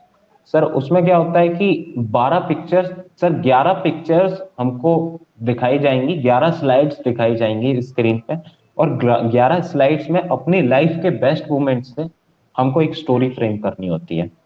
फिर जो फर्स्ट थॉट आता है सर, उसको देख के अपनी लाइफ से अगर कनेक्ट हो जाती है तो बहुत सही है सर। वो फर्स्ट थॉट हमको एक स्टोरी के रूप में लिखना होता है सर। 12वीं पिक्चर जो होती है वो सर कुछ नहीं, एक ब्लैंक स्लाइड होती है। तो सर ब्लैंक स्लाइड में जो best moment of our life है उस पर एक स्टोरी बना देनी होती है। ओके। फिर सर दूसरा टेस्ट होता है वर्ड्स एसोसिएशन टेस्ट, WAT। उसमें सर 60 वर्ड्स होते हैं, और 60 वर्ड्स सर जो एक वर्ड को देख के जो मतलब हमारा साइक कहता है कि हाँ कोई भी नेगेटिव वर्ड है तो इसको मैं, मेरा क्या रोल हो सकता है इस नेगेटिविटी को वर्ल्ड से हटाने में। कोई भी पॉजिटिव वर्ड है तो मेरा रोल क्या हो सकता है, क्या रहा है कि मैं इसको और ज्यादा पॉजिटिव करूं, मैं contribution to the society sir, उस तरीके से। फिर सर अगला होता है सिचुएशन रिएक्शन टेस्ट। तो सिचुएशन रिएक्शन टेस्ट में सर 60 सिचुएशंस दिए होते हैं। तो उन 60 सिचुएशंस में जरूरी नहीं है हम 60 के 60 कंप्लीट करें, लेकिन हाँ मैंने सर 34 की थी कंप्लीट, लेकिन मैं सर 34 किया था तो वो सिचुएशन मैं बहुत अच्छे से कंप्लीट किया था। उसमें कोई सिचुएशन दे दी है तो मोटिव ये नहीं रहता कि मैं जल्दी जल्दी से 60 तक पहुंचूं। मोटिव ये रहता है कि हाँ एक सिचुएशन अगर मेरे को दी है तो उस एक ही सिचुएशन से मेरा पूरा पर्सनैलिटी बाहर निकल आनी चाहिए कि हाँ एक सिचुएशन को मैं ऐसे करूंगा तो मैं ऑफिसर बनने लायक हूँ। ग्रेट। फिर सर लास्ट टेस्ट होता है सेल्फ डिस्क्रिप्शन। तो सर उसमें ओपिनियन लिखना होता है, what your parents think about you, what your teachers think about you, what your friends think about you, what you think about yourself, and what improvements you would like to bring in you. तो sir ये 5 questions का आपको एक एक paragraph में अपने बारे में लिखना होता है सर। ये सर साइकोलॉजी होती है। फिर सर साइकोलॉजी के बाद GTO टेस्ट होता है सर। GTO टेस्ट में बेसिकली सर एयरफोर्स वाले GTO टेस्ट सेकेंड डे ही स्टार्ट हो जाता है, आर्मी में सर वो थर्ड डे स्टार्ट होता है। तो सर GTO टेस्ट में क्या होता है कि सर शुरू में 2 ग्रुप डिस्कशन होते हैं। कोई भी सोशल टॉपिक्स दे दिए जाएंगे और उन पे सर पूरा ग्रुप जो है वो डिस्कस करता है कि हाँ इसके क्या सॉल्यूशंस रह सकते हैं, क्या इस प्रॉब्लम ये क्यों हमारी कंट्री में एग्जिस्टेंट है, और हमारा क्या रोल हो सकता है इस प्रॉब्लम को हटाने में। फिर सर 2 ग्रुप डिस्कशन के बाद एक हमको पूरी सिचुएशन दी जाती है, एक स्टोरी दी जाती है जिसमें कई सारी प्रॉब्लम्स हाईलाइटेड होती हैं। तो हमें क्या करना होता है कि सर हम 8 ग्रुप का, जैसे हमारा ग्रुप 8 मेंबर्स का है, तो हमें 8 मेंबर्स को उन जो बंदे उस प्रॉब्लम में फंसे हुए हैं उनकी जगह अपने आप को विजुअलाइज करना होता है कि अगर हम 8 उधर होते तो हम इन सारी प्रॉब्लम्स को कैसे हैंडल करते, और उसी को लिखना और फिर डिस्कस करके ग्रुप प्लान के साथ सामने आना होता है सर। ओके। उसके बाद सर डिफरेंट ग्राउंड एक्टिविटीज होती हैं sir. Progressive group task, half group task, उसके बाद sir second day command task, individual obstacle, lecturette, ये सारी इंडिविजुअल एक्टिविटीज भी होती हैं। और सर लास्ट में होता है फाइनल ग्रुप टास्क। तो ओके। ये सर ग्राउंड की एक्टिविटीज होती हैं, कुछ ऑब्स्टिकल्स होंगे और उन ऑब्स्टिकल्स को हमें सिर्फ मोटिव ये नहीं है कि हमें पूरा करना है, भले ही पूरा ना हो। सर हमें 4 ऑब्स्टिकल दिए गए थे, 45 मिनट का टाइम, और हम सिर्फ 2 ऑब्स्टिकल पूरा कर पाए थे। लेकिन सर मेरे ग्रुप की बेस्ट ये बात थी कि हमने किसी को पीछे नहीं छोड़ा। कोई आइडियाज थे, हम 8 बंदे थे सर, 8 बंदे के आइडियाज हमने उस प्रॉब्लम को ऑब्स्टिकल करने, प्रॉब्लम को सॉल्व करने की कोशिश की सर। 8 बंदों के आइडियाज लगाए। तो ग्रेट। सर मैटर ये नहीं करता है कि हम 4 की 4 हमें कैसे भी पूरी करनी है। मैटर ये करता है कि भले ही 2 ही पूरी करें, लेकिन 2 पूरी करें तो वो 8 बंदों का कंट्रीब्यूशन होना चाहिए कि हाँ हमने 2 प्रॉब्लम सॉल्व की हैं। फिर सर ये ग्राउंड एक्टिविटीज होती हैं सर। लेक्चरेट जो है वो ऑब्वियसली कॉन्फिडेंस चेक करता है एक इंडिविजुअल बंदे का। और इंडिविजुअल ऑब्स्टिकल सर वो फिजिकल फिटनेस बहुत ज्यादा मैटर करती है, लेकिन सर फिजिकल फिटनेस से भी ज्यादा उसमें मैटर करता है कॉन्फिडेंस सर। क्योंकि मतलब कोई भी GTO सर ये चेक नहीं करता कि कोई बंदा कितने ऑब्स्टिकल्स क्लियर करता है। वो GTO ये चेक करता है कि हाँ अगर ये पहली बार भी ये ऑब्स्टिकल कर रहा है तो इसके अंदर कितना डर है उस ओके। चीज को करने का। ग्रेट। बहुत ही अच्छी बात यहाँ पर आपने बताई, कॉन्फिडेंस को ध्यान में रखते हुए कि कॉन्फिडेंस अपना जो है वो ज़रूर से अपने को डेवलप करके और मेंटेन करके रखना चाहिए। यहाँ पर एक बात निकल के आती है कॉन्फिडेंस को जैसे हम लोग देखना चाहते हैं तो लाइफ तो काफ़ी क्रूशियल है, आपको पता ही है। अलग अलग समय यस पे सर। हमें अलग अलग कंडीशंस में डालती हैं, है ना। तो डेफिनेटली ऐसा होता होगा कि जब आप भी प्रिपरेशन कर रहे थे, है ना, जब आप रिटन एग्जाम या फिर आप कहें एसएसबी के लिए, तो बार बार ऐसा होता होगा कि डिमोटिवेशन आ जाता होगा, क्या हो, कैसे होगा, यही नहीं हो पा रहा है तो फिर वो कैसे होगा। इस तरह के क्वेश्चंस जनरली हम लोग अपने अपने आप से पूछते रहते हैं जब हम प्रिपरेशन के दौरान होते हैं। तो उसका किस तरह से आप उसको सेटल डाउन करते थे, कैसे हैंडल करते थे, क्योंकि ये एक इंपॉर्टेंट रोल प्ले करता है किसी भी बंदे की कॉन्फिडेंस को डेवलप करने के लिए। इसलिए मैंने इस क्वेश्चन को अभी बीच में लिया, फिर हम अपने एसएसबी वाले ही सेगमेंट पे वापस आगे चलेंगे। लेकिन आप इसको भी थोड़ा सा यहाँ पे एड्रेस करें कि कैसे हैंडल करेगा बच्चा। सर जब मैं सर अपनी एनडीए प्रिपरेशन कर रहा था तो बीच में सर कुछ मोमेंट्स थे सर मेरे लिए जो काफी डिमोटिवेटिंग थे। लेकिन सर स्कूल में बहुत सारी चीजें मोटिवेटिंग भी होती हैं सर। पहला सर 5 जुलाई को मेरे साथ ऐसा हुआ कि जो सर शुरू से मेरे को जो मेरे गाइडिंग पर्सन थे, मेरे नाना जी जो थे, मेरे मैटरनल ग्रैंडफादर, सर उनकी डेथ हो गई थी सर 5 जुलाई को। ओके। तो सर वो बहुत बड़ा डिमोटिवेटिंग फैक्टर था सर मेरे लिए कि मतलब उसी टाइम पे सर एनडीए प्रिपरेशन मेरी पीक पे थी और सर उसी टाइम पे I lost my maternal grandfather. लेकिन सर उसके बाद सर मैं 10 जुलाई को स्कूल पहुंचा। तो स्कूल पहुंचते ही सर जब मैं मैस में पहुंचा था तो मेरे मैस के जो मैं जिस टेबल पे बैठता था तो उसके हमारे एक वेटर भैया होते हैं। तो वो भैया मतलब वो हमेशा आते थे मेरे सिर पे हाथ रख के डालते थे, बोलते आपका तो हो ही जाएगा। तो सर ऐसी बहुत सारी चीजें होती हैं कि मतलब जब इतने डाउन टू अर्थ पर्सन को आपसे उम्मीद होती है तो मतलब उस डिमोटिवेशन के बाद भी आप उम्मीद नहीं तोड़ना चाहोगे सर किसी की। तो ग्रेट। सर ऐसे ही स्कूल में सर जो स्कूल में जो जितने मैथ्स वाले वेटर भैया रहते थे, जो भाषा रहते थे सर, उनको बहुत ज्यादा उम्मीद रहती थी सर। वो हमेशा सर जो रहते थे सर मैथ्स के, जो एसएम सर जो रहते हैं स्कूल में सर, हर टीचर को तो सर वो उम्मीद रहती है। तो सर कितनी भी डिमोटिवेशन हो वो हमारे लिए होती है, लेकिन सर किसी की उम्मीद ऐसा तोड़ना बहुत सही नहीं लगता है सर। तो मैं सर मतलब वो डिमोटिवेशन थी और सर मेरे फ्रेंड्स थे तो उस टाइम मोमेंट पे बहुत ज्यादा मेरे फ्रेंड्स ने मेरे को सपोर्ट किया और ऑब्वियसली सर मैंने अपनी एनडीए प्रिपरेशन फिर सर वो कंटिन्यू कर दी थी। ग्रेट, बहुत ही बढ़िया। बहुत ही अच्छी बात यहाँ पे हमें पता चली है। और डेफिनेटली स्कूल का काफ़ी एक इम्पॉर्टेंट रोल प्ले होता है हमारे प्रिपरेशन के लिए, क्योंकि हमें समय समय पे स्कूल से बहुत कुछ सीखने को मिलता है। सबसे ज़्यादा इंस्पायरिंग पर्सन आपके लिए स्कूल के जैसे स्टाफ से हम बात करें कि हाँ, स्कूल का काफ़ी सारा स्टाफ वहाँ होता है, टीचर्स होते हैं, तो जिन्होंने बहुत ज़्यादा आपको मोटिवेट किया हो, समय समय पे आपको गाइड भी किया हो, ऐसे कौन रहे थे आप, अगर कभी किसी के बारे में बताना चाहते हैं और किस तरह से उन्होंने किया। सर स्कूल स्टाफ से सर आप हो सर, बाकी स्कूल स्टाफ से सर कोई भी अभी तक सर मेरी लाइफ में ऐसा नहीं रहा है जो सर किसी भी तरह से सर किसी ने बुरा चाहो।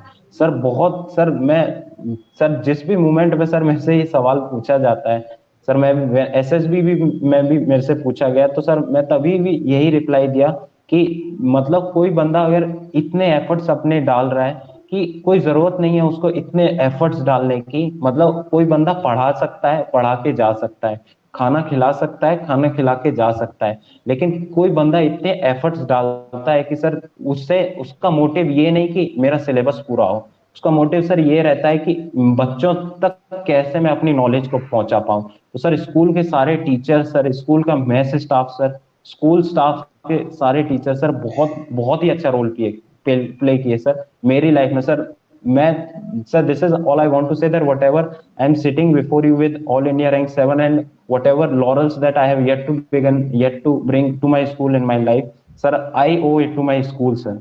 सर जितने भी मैथ स्टाफ में रहते थे सर, कितना भी सर मूड ऑफ रहता है सर, कितना भी पूरे दिन का सर प्रेशर रहता है सर, जब भी मैथ्स में जाते थे सर, the place of sanctum sanctorum जो हमारे स्कूल में बोलते हैं सर, बहुत ज्यादा पवित्रता की प्लेस बोलते हैं मैथ्स को। तो सर जब भी मैथ्स में जाते थे तो सर वो सर मैथ्स के जो वेटर आशा रहते थे वो बहुत ज्यादा मोटिवेशन रहते थे सर। वो मतलब कोई भी प्रॉब्लम होती थी वो बोलते थे कि बेटा ऐसे करो तुम, बहुत उम्मीद है तुमसे। तो सर वो अलग ही मोटिवेशन देता था। तो सर ऐसे कोई नहीं कि सर कोई एक अकेला बंदा, लेकिन हाँ सर सबका सर बहुत ज्यादा कंट्रीब्यूशन रहा है सर मेरी सक्सेस में। बहुत बढ़िया बात आपने बताई। डेफिनेटली देखिए, कोई भी चीज़ बनाने में बहुत लोगों का यहाँ पर कंट्रीब्यूशन की रिक्वायरमेंट होती है, लेकिन हमें सबसे इम्पोर्टेंट बात इस चीज़ का ध्यान रखना चाहिए कि जब भी कोई भी हमें गाइड कर रहा है तो हम उसको प्रॉपरली लिसन करें, और जहाँ पर भी लेसन मिल सकता है वो लेसन लें, और अपनी लाइफ में उसको जो है आगे बढ़ाएं अपनी सक्सेस के लिए डेफिनेटली। तो आगे बढ़ते हैं, अब हम आते हैं जैसे एसएसबी वाले सेगमेंट में हम लोग चल रहे थे, तो वहाँ पर आपका फिर इंटरव्यू वाला पार्ट आया होगा, कॉन्फ्रेंस और इंटरव्यू। तो उसके बारे में भी थोड़ा सा बताएं बच्चों को कि किस तरह से आपने हैंडल किया, कितना टाइम पीरियड आपका इंटरव्यू चला, क्या क्या मोमेंट्स रही जो आपके लिए यादगार हो गई, आप बच्चों को शेयर करना चाहते हैं। Yes sir. सर मेरा क्या हुआ था सर, इंटरव्यू जो है मेरा कॉन्फ्रेंस वाले दिन ही था। लास्ट वाले दिन सुबह मेरा इंटरव्यू था और शाम को 2 बजे से कॉन्फ्रेंस स्टार्ट होती है। तो सर उसी दिन मेरे सारी एक्टिविटीज, मेरी साइकोलॉजी और जीटीओ खत्म हो चुकी थी। तो सर मेरे साइकोलॉजी और जीटीओ में मेरी बेस्ट परफॉर्मेंस थी सर, मतलब जितना मैंने एक्सपेक्ट भी नहीं किया था उससे भी ज्यादा मैं अच्छा परफॉर्म कर चुका था सर। ग्रुप मेंबर्स के लिए सर ग्रुप प्लान वगैरह में नॉमिनेट होना सर, बहुत अच्छा मैं कर चुका था। तो सर इंटरव्यू मेरा इसीलिए बहुत देर तक चला था सर, 1 घंटे 40 मिनट मेरा इंटरव्यू चला था। तो मतलब क्योंकि हर चीज वो कंफर्म करना चाह रहे थे कि हर चीज मैंने सच में की है कि नहीं। तो सर कुछ क्वेश्चंस थे सर, मेरे को कई सारी सिचुएशन रिएक्शन उन्होंने दी कि तुमको एक फुटबॉल फाइनल ऑर्गेनाइज कराना है, कैसे कराओगे। तो सर वही जो चीज मैं स्कूल में कर चुका था वो मैंने पूरा प्रोसेस उनको बताया।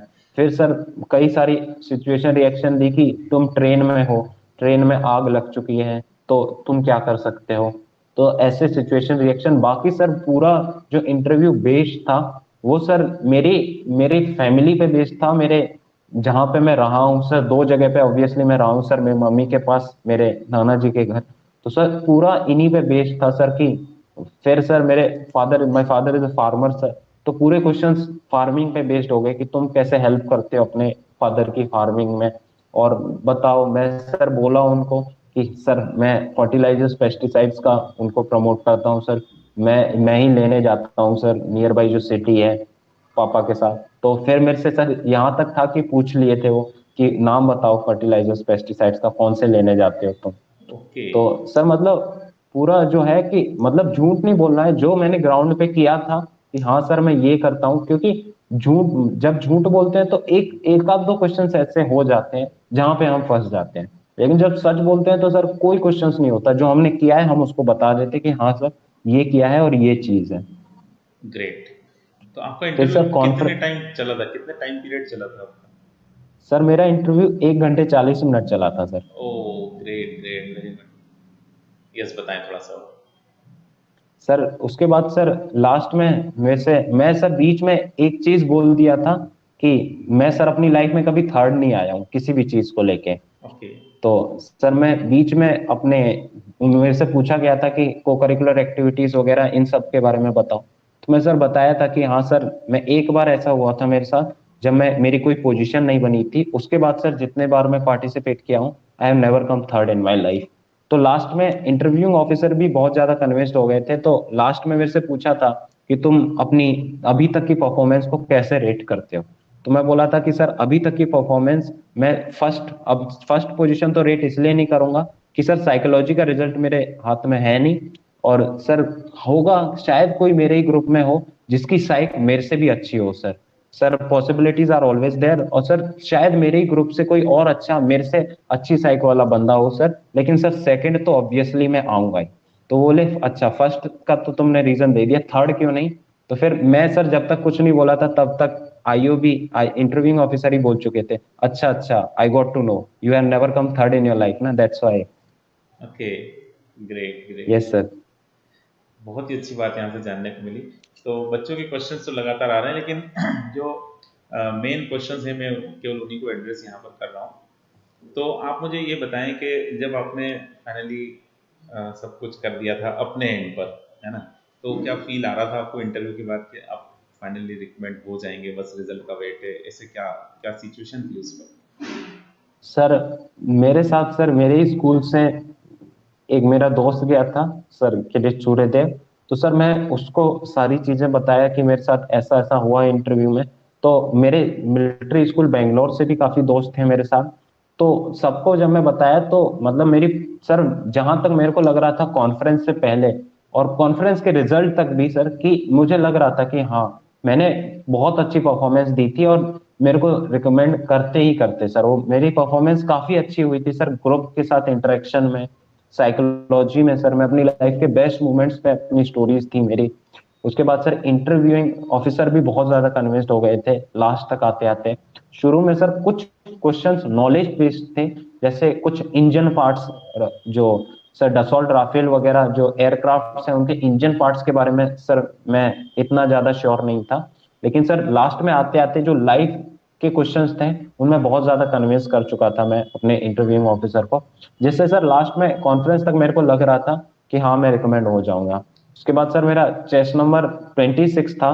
तो वो भी सर, चेस नंबर जब 26 मेरे को अलॉट हुआ था, मैं उस टाइम पे भी बहुत खुश था सर, क्योंकि मेरा स्कूल में स्कूल नंबर था सर 3426। तो 26 सर मेरा चेस नंबर भी 26 था। फिर सर लास्ट में मतलब मेरा चौथे नंबर पे मैं रिकमेंड हुआ। चेस नंबर 25 मेरे से एक पहले था सर, और चेस नंबर 26 मैं रिकमेंड हुआ। तो सर उसके बाद सर स्टेज पे बुलाया, फिर सर सब क्लैप कर रहे थे। वो सर बहुत ही ज्यादा मोटिवेटिंग फैक्टर होता है। फिर मतलब वो चीज लग रहा था उस टाइम पे कि हाँ मतलब जो चीज इतना ज्यादा एम किए थे उस चीज के आज सामने खड़ा हुआ हूं मैं। उसके बाद सर अगले दिन मैं सीपीएसएस क्लियर किया, और अपने सर जो मेरा एम था सर फाइटर पायलट के लिए मैं सर ऑप्ट कर दिया था। ग्रेट, बहुत बहुत बहुत अच्छी बात है ये। और बिल्कुल दिल से तुम्हारे लिए बहुत दुआएं हैं। तुमने बहुत अच्छी मेहनत की है यहाँ पर और इतना अच्छा जानकारी बच्चों को दी है। मैं समझता हूँ कि ऑनलाइन मेरे साथ जो भी बच्चे अभी यहाँ पर जुड़े हैं उन्होंने काफ़ी सारी जानकारी यहाँ से ली होगी डेफिनेटली। अब हम बात करें उस मोमेंट की, क्योंकि अभी तो सब अपनी साइड से हो चुका है। जब फाइनली तुम्हें पता चला कि ऑल इंडिया रैंक 7, वो मोमेंट क्या था, क्या फील था, वो थोड़ा बताएं। वो सर, मैं सर दिल्ली में था उस टाइम पे मेरे दोस्तों के साथ। मैं सर एक गाइडेंस प्रोग्राम में ही था। तो सर उस टाइम पे मतलब मेरे सर थे, उन्होंने मेरे को, उनके पास एक दूसरे भैया थे, उनका कॉल आया था, मेरे से एक सीनियर भैया थे। तो उनका कॉल आया था, वो बताए उनको कि उनकी भी एक ऑल इंडिया रैंक 47 आई है। तो उसके बाद सर ऐसा हुआ, तो उन्होंने बोला कि कुलदीप का भी चेक करो। तो उस टाइम पे सर मैं भी अपना चेक करने में लग गया। तब मेरे को सर पता चला था कि मेरी ऑल इंडिया रैंक 7 है। तो सर वो बहुत मोटिवेटिंग फैक्टर था सर। मैं स्कूल में सभी को बताया कि सर मेरे ऑल इंडिया रैंक 7 है। फिर सर मतलब मैं घर पे बताया सबको कॉल करके कि मतलब ऐसे ऐसे मेरी रैंक आई है ऑल इंडिया में। तो सर वो बहुत ज्यादा मोटिवेटिंग भी था, और सर मैं उस टाइम पे बहुत ज्यादा हैप्पी था कि हाँ मतलब जो मतलब लेगेसी जो कंटिन्यू करनी थी, जो अपने लिए जो करना था वो तो मैं कर चुका था। अब जो स्कूल के लिए सर, जो स्कूल को जिस मूवमेंट में प्राउड कर सकता था, स्कूल के लिए भी मैं अपना बेस्ट कंट्रीब्यूट कर चुका था सर। ग्रेट, बहुत ही अच्छी बात आपने यहाँ पर बताई। तो मैं आप सभी लोगों को यही कहना चाहता हूँ बेटा, इतना अच्छा जो आपको यहाँ से इंफॉर्मेशन मिल रहा है, इसको मेंटेन कीजिए, इसको फॉलो कीजिए, ठीक है ना। और अपने जो कहना चाहिए अपने करियर में जहाँ जहाँ पर भी डेवलपमेंट करने की गुंजाइश है उसको डेवलपमेंट कीजिए। तो कुलदीप, अब आप इन शॉर्ट अगर हम कहें कि किसी बच्चे को सजेस्ट करना चाहते हैं कि वो कैसे एसएसबी के लिए प्रिपेयर करे, पहले हम रिटर्न की बात करें तो कैसे वो रिटर्न के लिए, इन शॉर्ट अगर हम कंक्लूड करते हुए कहें कि इन इन बेसिक लाइंस को तो आपको 100% ध्यान रखना होगा, और उसके बाद फिर एसएसबी के लिए। लेकिन एक बीच में एक क्वेश्चन मेरे दिमाग में आया है, मैं उसको भी आपसे पूछ लेता हूँ। जैसे हम बात करें कि अभी लॉकडाउन भी रहा बीच में, दौरान आपने देखा था, और मैं आपके यहाँ जब आया था पढ़ाने के लिए आपके स्कूल में क्लासेस जब हुई, उस दौरान भी मैं ऑनलाइन क्लासेस भी लिया करता था, आपने देखा था ऑफलाइन भी क्लासेस हुआ करती थी आपकी। तो मतलब क्या क्या कहना चाहेंगे आप, ऑनलाइन एजुकेशन आपने लिया था नहीं लिया था? ऑनलाइन एजुकेशन अगर नहीं लिया था तो कोई इशू नहीं है, लेकिन आप मुझे ये बताएं कि बेटर ऑप्शन क्या है आपने भी, क्योंकि ऑनलाइन एजुकेशन में कुछ कुछ पॉइंट तो कहीं ना कहीं से कोई ना कोई कलेक्ट करता ही करता है डेफिनेटली। तो अगर एजुकेशन पॉइंट ऑफ व्यू से देखा जाए कि कोई बच्चा अगर तैयारी करना सोच रहा है कि मैं तैयारी करूँ, तो offline is much better option, या फिर ऑनलाइन एजुकेशन से भी वो डेवलपमेंट कर सकता है? क्या सजेस्ट करना चाहते हैं? फिर हम अपने उस क्वेश्चन पे चलेंगे कि आप इन कंक्लूड करते हुए बताएं कि किस तरीके से, है ना। तो बताएं आप। सर मेरे हिसाब से सर बेस्ट इस मोमेंट पे तो ऑनलाइन एजुकेशन बहुत ज्यादा इम्पोर्टेंट रहेगा सर। क्योंकि अगर कोई भी बंदा मतलब इतना अच्छा नहीं कर पाता है, तो इसका मतलब ये नहीं है कि उसके अंदर पोटेंशियल नहीं है। इसका मतलब ये है कि हाँ जो जो एजुकेशन और गाइडेंस उसको मिली है, वो कहीं हद में थोड़ी सी कम पड़ गई है। तो इस हिसाब से जो भी बंदा सर एनडीए करना चाह रहा है उसको ये चीज दिमाग में रखनी है कि हाँ अपनी तरफ से उसे ये रखना है कि मुझे जो गाइडेंस मैं लूंगा उसमें कोई कमी नहीं रहनी चाहिए। तो ऑनलाइन एजुकेशन सर बहुत ज्यादा इंपॉर्टेंट है सर। मैं उस टाइम पे सर, आप भी जब स्कूल आए थे तो सर मैं ऑनलाइन एजुकेशन को करता था प्रेफर। सर आप ऑफलाइन क्लास में पढ़ाते थे, उसके बाद सर आप अन अकेडमी की जो लिंक वगैरह सर आप सेंड करते थे, मैं सर रेगुलरली उसको भी देखता था, क्योंकि सर क्लास में भी आप पढ़ाते थे और अन अकेडमी पे कोई भी अगर चैप्टर दूसरा भी चलता था तो सर मतलब वो सर मेरे एक तरीके से रिवीजन ही होता था। और सर मतलब कोई भी चीज हम कर लेते हैं तो एक नई चीज हमेशा सर सीखने को मिलती है। तो सर वो ऐसा कुछ नहीं होता है कि एक दो घंटे में मैं सेल्फ स्टडी से ज्यादा पढ़ लूंगा। सेल्फ स्टडी से पढ़ लेता है बंदा, लेकिन सेल्फ जो ऑनलाइन एजुकेशन सर उसमें होता है कि जैसे सर क्लास जो अन अकेडमी वगैरह पे सर आप भी जब देते थे तो उस टाइम पे सर जो रिवीजन होता था कि मतलब मैं भले ही मैं बहुत सारा पढ़ रखा था सर, मैं कंप्लीट आर डी शर्मा कर रखा था, लेकिन सर जो क्वेश्चन सामने आते थे तब मेरे को भी लगता था कि हाँ ये अच्छा क्वेश्चन है sir. Absolutely sir online education बहुत ज्यादा इंपॉर्टेंट रहती है। सेकेंडली सर मतलब ऑफलाइन एजुकेशन, जैसे इस टाइम पे सर ऑफलाइन एजुकेशन थोड़ी सी मतलब डिफिकल्ट होती है। तो ऑनलाइन एजुकेशन सर बात ये नहीं है कि जैसे मैं किसी चैनल का प्रमोट कर रहा हूँ या कुछ, लेकिन सर ऑनलाइन एजुकेशन बहुत ज्यादा इसलिए इंपॉर्टेंट है कि जैसे कोई भी बंदा मैथमेटिक्स के लिए प्रिपेयर कर रहा है, पर्टिकुलरली मैथमेटिक्स के लिए, तो उस बंदे को किसी ने बताया कि मैथमेटिक्स के लिए आईआईटी लेवल की प्रिपरेशन चाहिए एनडीए के लिए, तो वो बंदा उस आईआईटी लेवल की प्रिपरेशन करने में जुट जाएगा। तो ऑनलाइन प्रिपरेशन सर उसको एक तरीके से वो गाइडेंस प्रोवाइड करेगी कि हाँ ये टाइप के क्वेश्चंस होते हैं, ये और ये लेवल होता है एनडीए का, ताकि फिर सर वो अपना बेस्ट सिर्फ उस डायरेक्शन में दे पाए सर, मतलब अपने पाथ से भटके ना सर। इसलिए सर इस टाइम पे तो सर बहुत ज्यादा इंपॉर्टेंट है सर। मैं भी सर अपने इस वाले एनडीए के लिए सर थोड़ा बहुत जो प्रिपरेशन किया, तो सर मैं आपकी वीडियो देखता था सर, जो हार्ड डिस्क में सर आप स्कूल में दिए थे उनसे मैं वीडियोस लेके रखा था अपने फोन में सर, और मैं वही देखता था सर, जो भी मेरे को जहां पे भी मेरे को दिक्कत होती थी मैं देखता था सर। ओके, तो it is one of the best option in this present time जो अभी चल रहा है, क्योंकि अभी यस सर। सोशल डिस्टेंसिंग का भी ध्यान रखना है, कोरोना भी है, तो काफ़ी सारी चीज़ें साथ में जुड़ी हुई हैं। तो बहुत ही अच्छी बात यस आपने सर। यहाँ पे बताई। बस इम्पोर्टेंट ये होता है कि जो लर्नर है, जो पढ़ रहा है, उसको ये ध्यान रखना होगा कि वो किस तरह का कंटेंट रिसीव कर रहा है। प्रॉपर कंटेंट अगर नहीं यस मिल रहा सर। है तो उसको स्विच करने में कोई देर नहीं करनी चाहिए, लेकिन प्रॉपर कंटेंट अगर उसको मिल रहा है, डेवलपमेंट उसको लग रहा है कि हाँ लगातार मेरा डेवलपमेंट हो रहा है, तो डेफिनेटली ऑनलाइन एजुकेशन भी one of the best option present scenario के हिसाब से तो डेफिनेटली है। और आगे भी अगर यस सर। मेंटेन करते हैं बच्चे तो डेफिनेटली है। अब हम आ जाएं यहाँ पर कि फाइनल आप क्या सजेशन देना चाहेंगे कि किस, इन शॉर्ट में अगर हम कहें कंक्लूड करते हुए, कि इन इन बेसिक लाइंस को तो बच्चे को याद रखना चाहिए, इस तरीके से ही उसको चलना चाहिए ताकि वो मतलब एवरेज से तो थोड़ा ऊपर रिजल्ट अपना बना सके। Yes sir. सर पहली चीज तो मैं सर रिटर्न की प्रिपरेशन की बात करूंगा।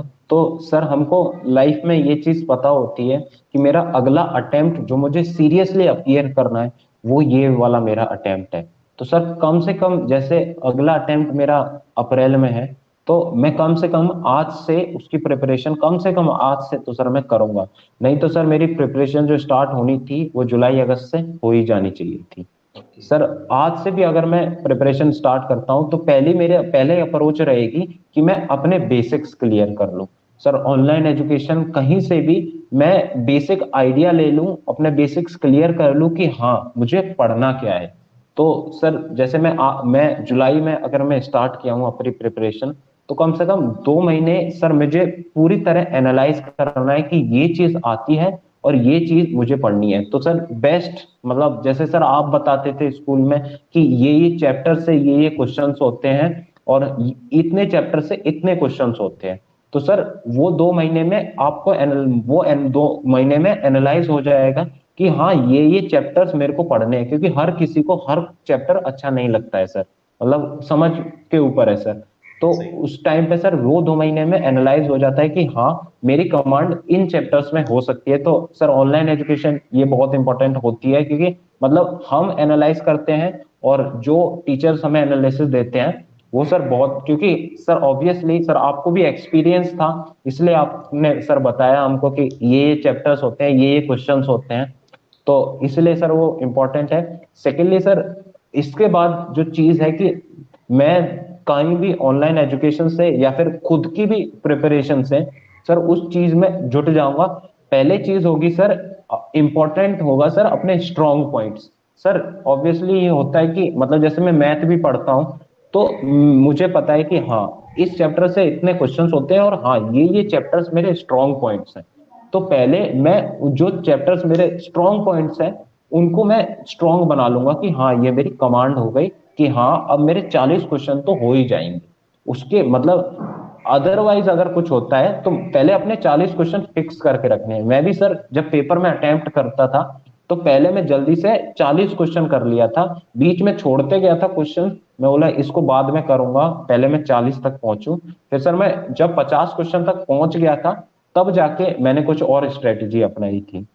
ग्रेट। तो सर मतलब बेसिक चीज यही है कि स्ट्रॉन्ग पॉइंट से पहले हमने वो चैप्टर्स कर लिए कि ये चैप्टर से हाँ मेरे इतने क्वेश्चंस आराम से बन जाएंगे। इसके बाद अब मेरे को रैंक के लिए पढ़ना है, पहले क्लियरिंग के लिए पढ़ना है, फिर मुझे रैंक के लिए पढ़ना है। तो सर पहले मैंने अपने वो चैप्टर्स किए जो मतलब एनडीए बेसिस पे मैं 50-60 क्वेश्चंस आराम से बनाता। उसके बाद जो मेरे थोड़े वीक एरियाज थे उन थोड़े वीक एरियाज पे मैंने कमांड हासिल की और उनको स्ट्रॉन्ग में लाया। और फिर मेरे जो कंप्लीटली वीक एरियाज थे उनको सर मैंने पढ़ाई की, अच्छे से पढ़ाई की और उनको कंप्लीटली वीक से थोड़ा वीक में कन्वर्ट कर दिया।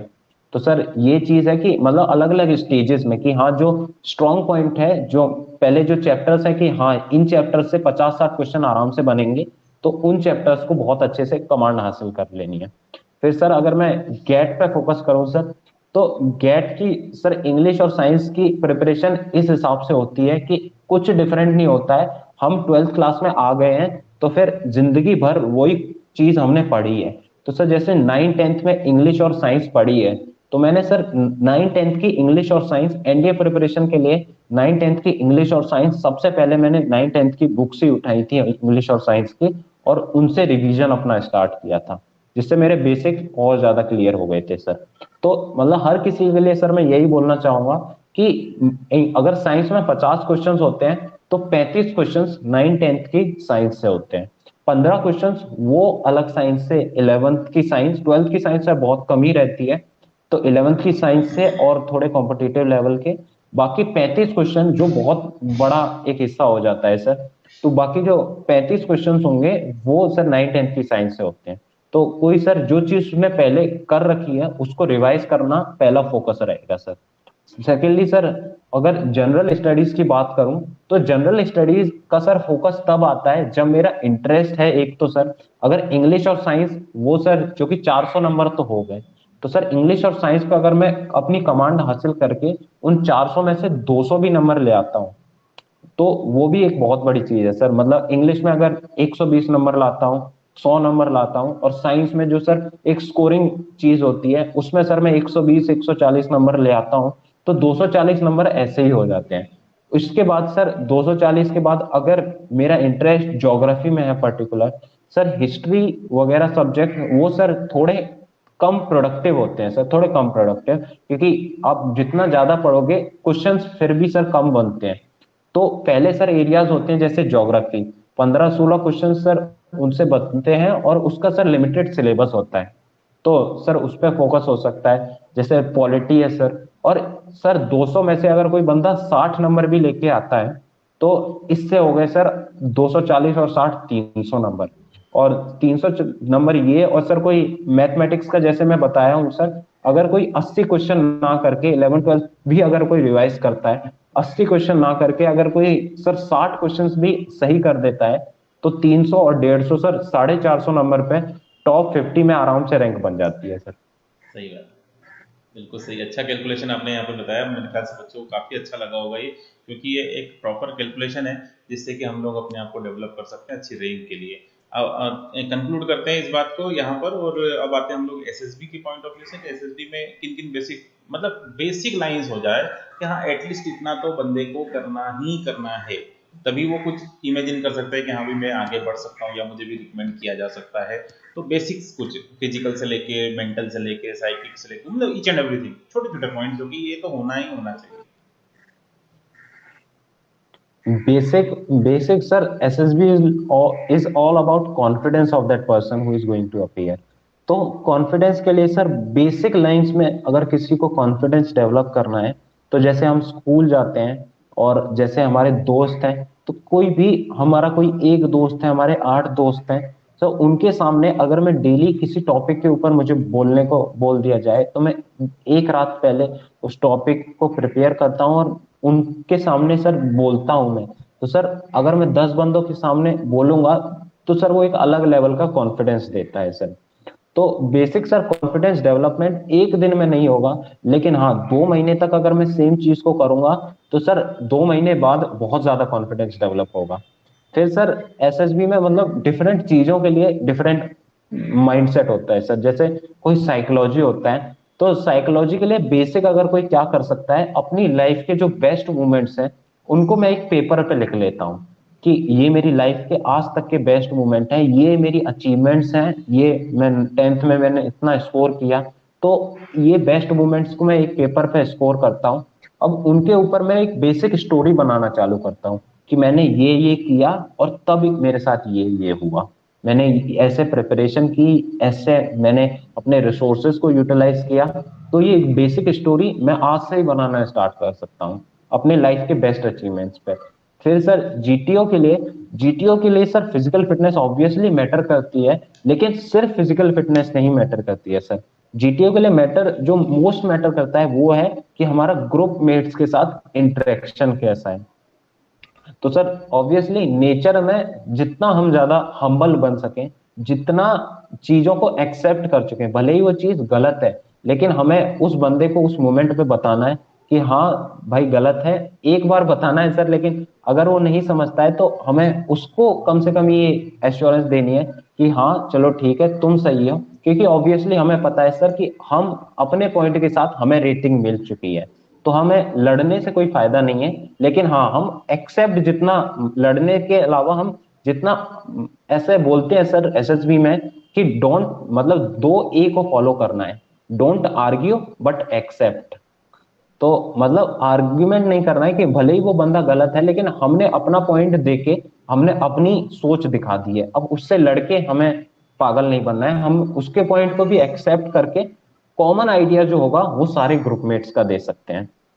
फिर सर जैसे इंटरव्यूइंग होता है, तो इंटरव्यू में सर बेसिक चीज यही है कि कोई मैटर नहीं करता कि हम जैसे इंग्लिश बहुत फ्लुएंट इंग्लिश बोलते हैं या फिर इंग्लिश कैसे भी बोलते हैं, अगर मतलब हम इंग्लिश बोल सकते हैं तो ठीक है, अगर नहीं भी बोल पाते तो बेसिक उधर मैटर करता है कि हमारी सोच कैसी है, आइडियाज कैसे हैं। और हमारे आइडियाज अगर बहुत अच्छे हैं तो सर एब्सोल्युटली इंग्लिश सिर्फ एक मोड ऑफ कम्युनिकेशन है, इंग्लिश हमारी बात पहुंचाने का एक तरीका है। अगर हमारी और अच्छी बात हिंदी में पहुंच सकती है, तो मतलब इंग्लिश में अगर हम बोलते हैं तो बात इतने अच्छे से नहीं पहुंच पा रही है, लेकिन हम हमारे आइडियाज जो है वो क्लियर टर्म्स में हिंदी में पहुंच सकते हैं।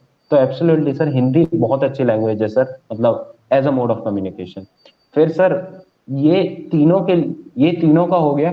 बाकी सर अगर सेल्फ डेवलपमेंट के लिए अगर बंदा जो खुद कर सकता है, जो बेसिक नॉलेज में अगर खुद कर सकता है, तो सर सेल्फ डेवलपमेंट के लिए यही है कि जितना वो एक्सट्रोवर्ट बनने की कोशिश करता है तो उतना अच्छा है सर। मतलब जितना सोसाइटी के साथ इंटरेक्शन रहता है, सोसाइटी के लिए अगर कुछ काम करता है वो, तो बहुत अच्छा है, मतलब अपने लेवल पे जो कुछ कर सकता है।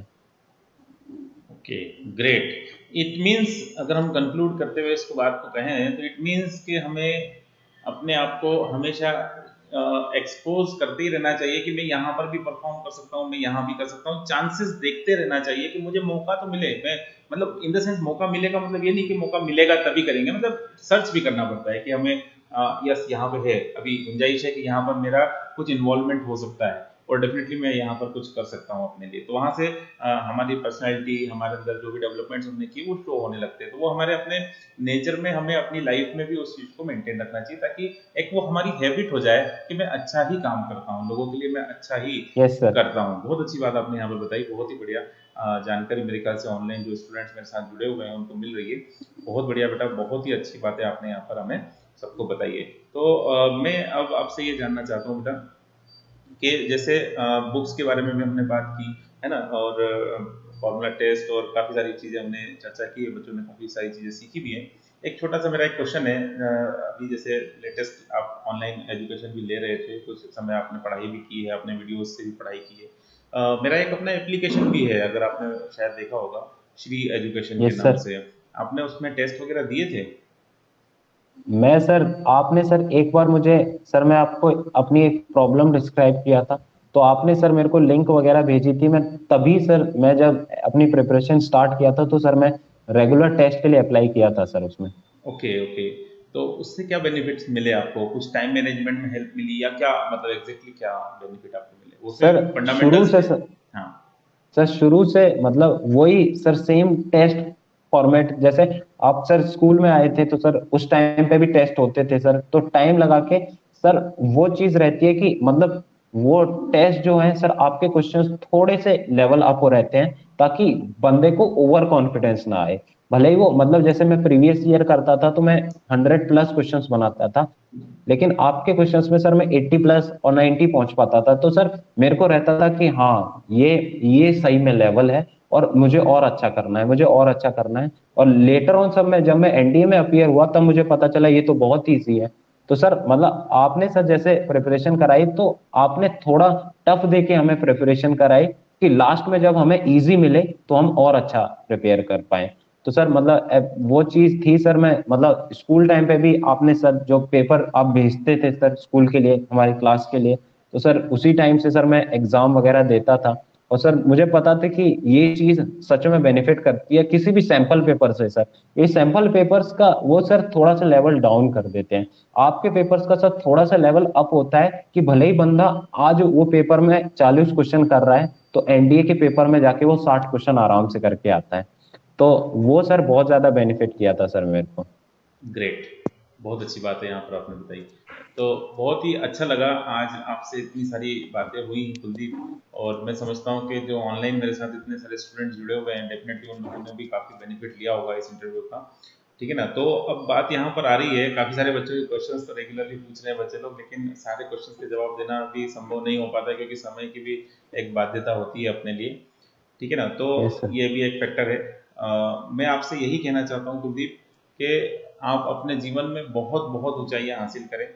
Yes sir. किसी भी मोड़ पर बिल्कुल भी नीचे देखने की जरूरत नहीं है। हमें डेफिनेटली डेफिनेटली डेफिनेटली बहुत अच्छा करना है, क्योंकि जो डेवलपमेंट्स हम लोग करते हैं, ये कहा जाता है कि जरूरी नहीं है कि जितना मेहनत आप किसी पर्टिकुलर फील्ड में कर रहे हैं वहीं से सारे रिटर्न्स मिले, लेकिन ये जरूर होता है कि हमें रिटर्न्स मिलते हैं, और वो डेफिनेटली कई गुना बढ़ के हमें मिलते हैं, क्योंकि हमने एफर्ट्स किए, हमने अपना एक लेवल अचीव कर लिया है।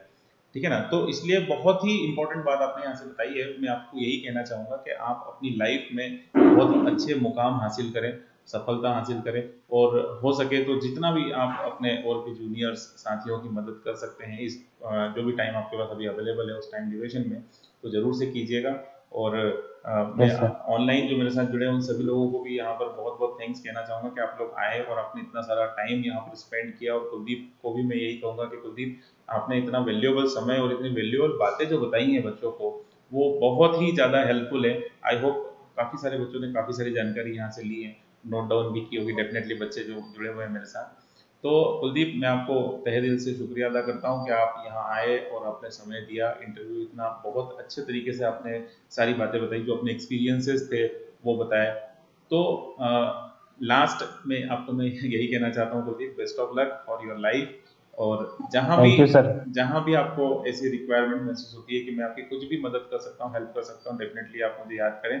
और जब तक आप अभी जब तक आपको एनडीए ज्वाइन करना है समय है, तो आप उस टाइम ड्यूरेशन के बीच में जितने भी ज़्यादा से ज़्यादा बच्चों की मदद कर सकते हैं डेफिनेटली कीजिए, क्योंकि जब हम लोगों की लाइफ में कंट्रीब्यूट करते हैं तो डेफिनेटली ऊपर वाला जो है हमें डेफिनेटली बहुत मदद करता है ना? तो बहुत यस सर। बहुत शुक्रिया, आप हमारे साथ यहाँ जुड़े, बहुत बहुत thanks. Thank you sir. Okay बेटा। तो अभी आप मेरे साथ बने रहिए 1 मिनट के लिए। मैं ऑनलाइन जो मेरे साथ जुड़े हुए बच्चे हैं उनको भी मैं कुछ मैसेज देना चाह रहा हूँ। तो अभी आप लोगों ने देखा हमारे साथ कुलदीप हैं, और कुलदीप ने काफ़ी सारी बातें यहाँ पर आपके साथ शेयर की। तो डेफिनेटली आप लोगों ने भी यहाँ पर काफ़ी सारी चीज़ें यहाँ पर सीखी हैं। और डेफिनेटली देखिए, इम्प्रूवमेंट इम्प्रूवमेंट इम्प्रूवमेंट, मैं यही कहता हूँ हर बार कि इम्प्रूवमेंट लगातार जारी रहता है। तो कभी भी ये नहीं सोचना कि अभी मैं कंप्लीट हो गया हूँ। भैया से बात हुई, भैया ने आज हमें बताया कि भाई इस तरह की बातें हो रही, तो भैया ने ऐसा किया था तो मैं भी वैसे ही करूँ। नहीं, हो सकता है कि भैया के जो आइडियाज़ थे वो हमने लिए हैं, और उन आइडियाज़ को लेकर हम और भी अपने आइडियाज़ को वहाँ पर मिक्सअप करके कुछ और भी नई नई चीज़ें एड ऑन कर सकते हैं।